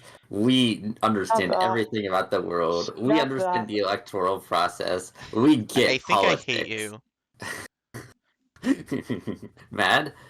Mad, for sure. Yes, very mad. No, I might be. I might be. I'm not above it. Anyway, what was I saying? you weren't saying anything. Okay. Yeah. So that's my entire response to like the thing about those transphobic rationalists. Is there anything else you wanted to say about it? I don't think we disagree enough on this podcast. I mean, I just I agree. um I mean, we're all just leftists here. Like, we have pretty much the same viewpoint on a lot of things. I wouldn't This even is classify true. myself as a leftist. You are though. I'm I don't not. care what you classify no, yourself Aaron's a as. post-leftist. It's a Yeah, bit of a different. Huh. What is a Oh post yeah, leftist? well, I'm gonna kill you with a shovel. we don't disagree enough on this podcast. Oh, I'm gonna kill you with a shovel. My bad. My bad. Well, that is something to There's the disagree iron on. bar sound effect. No, don't encourage it, please. Anyway, No. um, yeah, and okay, actually, I guess I'm okay with saying this. The thing I just said about like getting to a point where you know enough to start actually getting things right rather than just being able to know what you did wrong, that's actually kind of like an overarching theme of the story, which I want you guys to like keep an eye out for, I guess. Mm-hmm. Is Harry a dumbass? Harry's a smart dumbass. Are you a smart dumbass? Harry is a naive 10-year-old. You sort of have to expect him to be dumb in some areas. No, he's 11. Yeah. 11. 11. He's 10 when we meet him. I'm pretty sure he's 11 now. I don't is Are we past July? I don't know. We're probably past Well, he July. was called an 11-year-old. Okay, then we're past July. So yeah, and then the next thing that happens is like after Harry talks about how his mom was like, "Oh no, don't say that because if you say it, that'll make it happen or whatever, like that'll actually affect things." He says that that's when I realized that everyone who was supposed to protect me was actually crazy and that they wouldn't listen to me no matter how much I begged them and that I couldn't ever rely on them to get anything right. And Relatable. yeah, no, I put it in my notes because I was like that I think is something that all of us can relate to because it was like that was definitely me with like Yeah, my parents and stuff.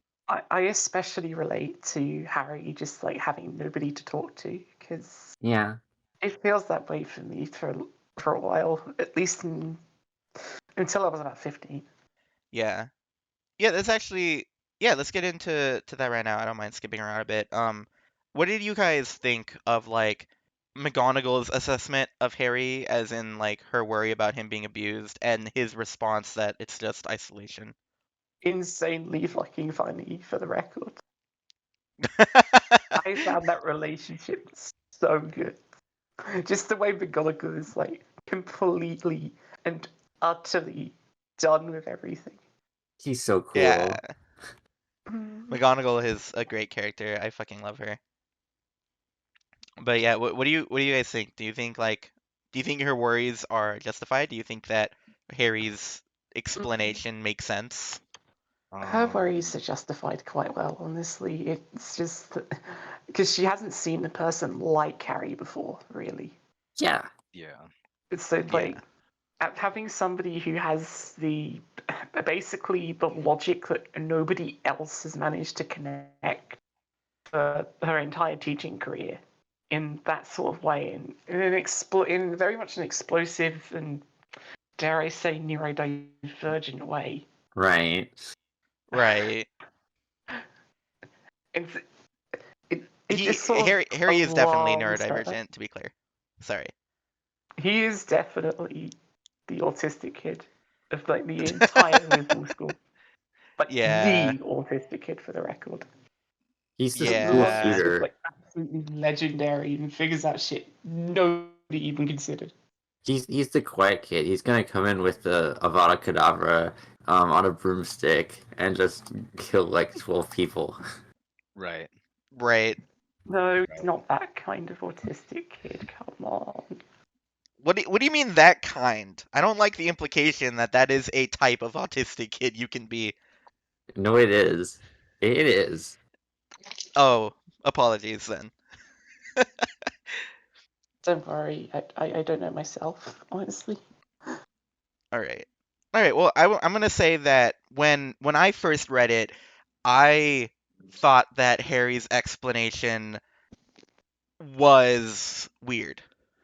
Like he says that, oh, it's just because I've been isolated. Like I can't talk to my parents. I can't talk to kids my age because they're really boring. I barely even see kids my age. And that's why I'm like I act out like this. And I don't know. I feel like it's true. I do think it explains some of it, but I didn't think it explained everything. Well, I didn't get why he got so mad. Well, because I mean, he does kind of explain it. It's like those are pretty serious allegations, and I don't know exactly what CPS looks like in Britain, but at Uh-huh. least here in America, which is probably what Yudkowsky based it off of, like, yeah, no, if something like that were to get out and they start an investigation, they don't really ever stop, Oh, which can be good, but also can be pretty bad, especially if you are like Harry yeah. and not being abused. Yeah, that makes more sense. I thought it was just like one investigation. Like if they do it, then you know they don't find anything. They're just done. Yeah, yeah, no, the system typically isn't that good. Hmm. Yeah. So yeah, that I thought that part was weird. No, I like that part. I just like Harry's explanation seems incomplete to me. Hmm. And then yeah, and then fucking McGonagall is like, you know what? Maybe you're right, but maybe something happened to you that you don't remember. and then she brings up obliviation, which obliviation is pretty fucked up, right? Yeah. Like that's a thing. I I don't even know how to like reconcile the fact that that's like a thing with this universe and it's not regulated. It's not something that you can like even really prevent or anything.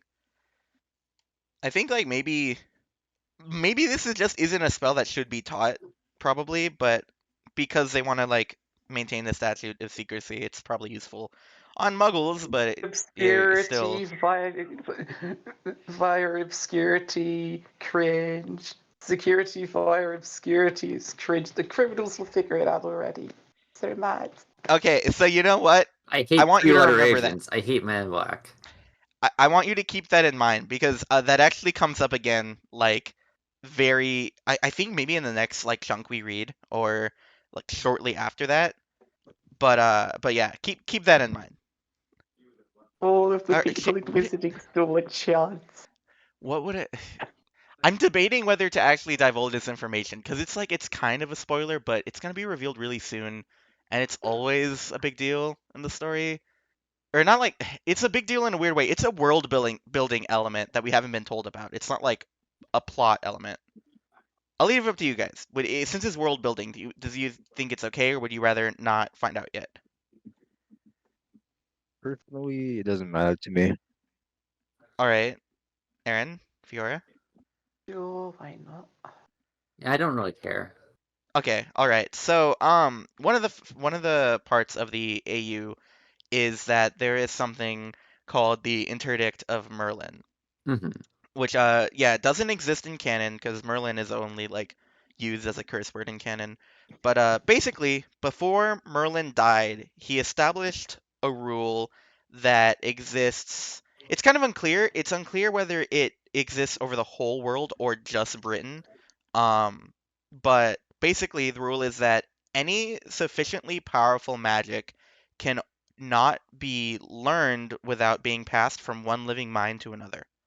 Uh-huh. Wow, no way. Oh, you mean like you can't like read like cool stuff? Is what you mean?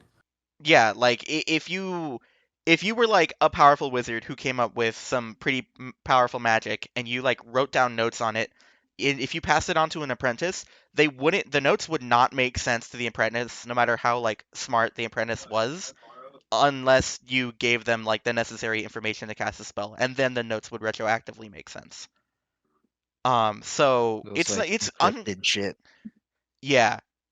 And like I'm not gonna get into what the characters think of it, like why they think it was put in place or whatever, but yeah, it's not clear whether Obliviation is considered sufficiently powerful magic to require being learnt through the passing of minds. But like there's a chance. So that's Hmm. why I was saying like, oh, maybe it shouldn't be taught because it's like there's a possibility that because of magic, no, criminals literally would not be able to figure it out unless they completely regenerated the spell themselves, which is also supposed to be hard. Like not even because of the interdict of Merlin, just by like the rules of magic, generating unknown pieces of magic is very difficult. Hmm. So yeah. And then yeah, when I think they finished the conversation after that point, and then Harry does Harry get his wand after that? I don't remember. I don't remember the order of Yeah, I things. think he gets his wand. Oh yeah. And then it was funny that like he was like, "Wow, I can't believe McGonagall was just like, huh, yep, this wand is the brother of the guy who tried to kill me. That's not worth looking into." I thought that was funny. And then another line he Hmm. says that I thought was funny was that like he says, "How probable is it that Sirius Black will break out of prison and I'll have to track him down and defeat him in some sort of spectacular duel, or better yet, put a large bounty on his head and hide out in Australia while I wait for the results." And that was just like another example of the book like pointing at something in canon and being like, "We're not doing this, by the way." Rides out in Australia. What? Like in canon, he goes to Australia. So Harry doesn't, but Hermione sends her parents to Australia Oh, in like the seventh book. oh, Yeah, no, it's kind of fucked up. She wipes their memories of her and then like sends them off crazy. to keep them from being hunted by Death Eaters and stuff. Why did you fucking? Why did you, what the fuck? Sorry, I just looked at chat for the first time. Why did you repost the Joe Fiend image? Because because you said reproducing spells were hard. Oh. All right. Yeah. And then yeah, so then Harry Yeah. figures some shit out. Harry Harry figures out that he is like a prophesized child because after he says the thing about Sirius, he's like, or maybe the Dark Lord isn't really dead, and there's a prophecy, and then McGonagall is just like, there There would is no never be a prophecy. prophecy. There is no prophecy. And he's like, ah, fuck, are you fucking kidding me right now? And then I put here, what do you guys think about Harry's angry reasoning? I'm not sure what that's referring to, actually. Bald. Mauled. Yeah. Mauled. I think it's because like I think it's because McGonagall like is like, no, you can't know. You were just a kid, and then he's like, are you serious? This could involve my. This is life and death. This is You need to literally tell me. ages. Yeah, yeah. And then there's a quote where he says that like Harry was moving. Oh yeah, cause like they fucking McGonagall gets paranoid and she's looking around and there's like an offhand line that's like Harry was moving his mouth as he chewed hard on his lip, and someone watching closely would have noticed a tiny spot of blood appear. Um, and this is actually he mentions when Obliviation is brought up that he created a signal just in case of like a memory wipe or something happening to him, or if like I think it was because in case he got stuck in a time loop, something like that. He created a signal.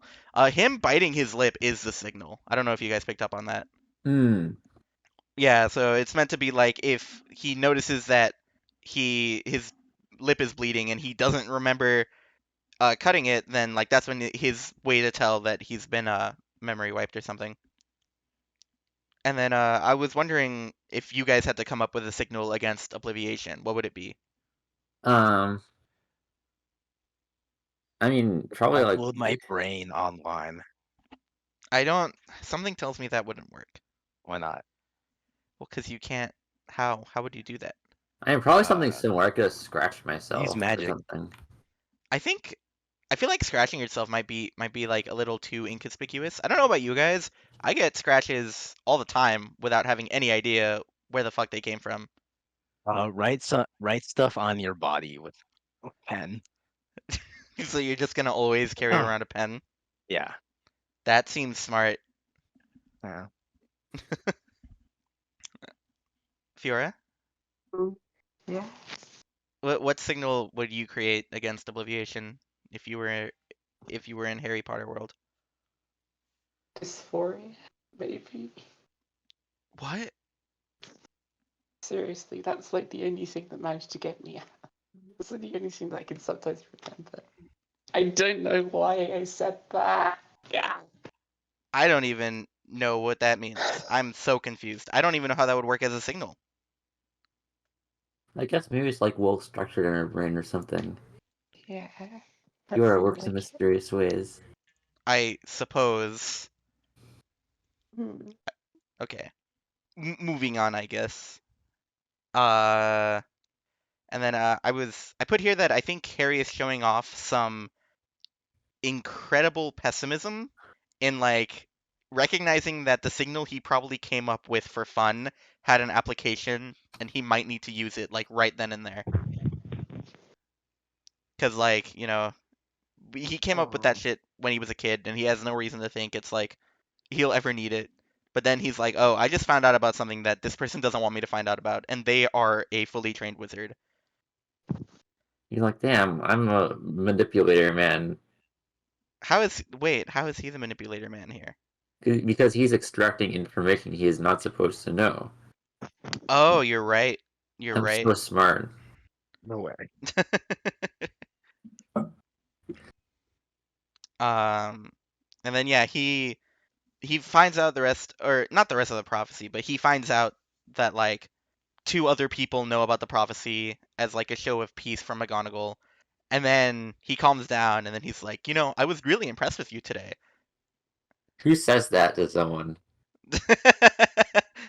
I've said that to someone before, I'm not gonna lie, where it's like an hour after we had like a conversation and I was like, I expected you to react this way and you didn't. Good job. Because reacting that way would have been bad. Sorry, I'm distracted. I'm trying to cancel this order I accidentally placed for food that I do not want. What?